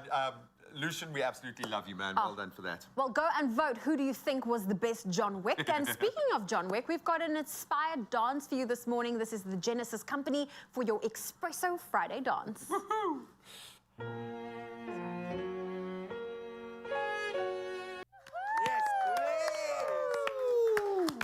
Amazing. Oh, yes, I'm absolutely absolutely beautiful. Well, stunned for this, man. in case we haven't said it, catch John Wick this weekend at cinemas, breaking today. It's Chapter 4. It looks exquisite. And we've got to thank JP Sebastian for following the White Rabbit, taking the blue pill, I think. But he went down that rabbit hole for us, and it was amazing to see the layers in this film. And he also gave it 9 out of 10. I mean, JP Sebastian is so stingy with those popcorns. It is a good movie for him to give it 9 out of 10. It really is. I'm going to probably just be spending the rest of the weekend working on my stunts, so I can get inspired even more. How fun was that? Oh, it was the coolest thing ever. I wish we can do more of that. I can't thank that team enough for what they did. Gary and Grant, you guys were incredible, just teaching us and Mzansi how much goes into the stunts of this. Amazing. Well, listen, don't forget to vote for your favorite John Wick. Is it Graham or is it Ewan? Who's your favorite John Wick? Who's struggling Vote more on not our to laugh? social media. I take it we'll reveal the answer on Monday. Yep. We love it. Guys, we love you because you've made this week amazing. So thank you so much for your contribution. Most importantly, stay safe this weekend. Look after each other and share a little bit of love. And feel hardcore because it's a hardcore weekend because John Wick 4 is here. Let's play it out in style with a little bit of movement. We love you guys. Have an amazing weekend. Woo!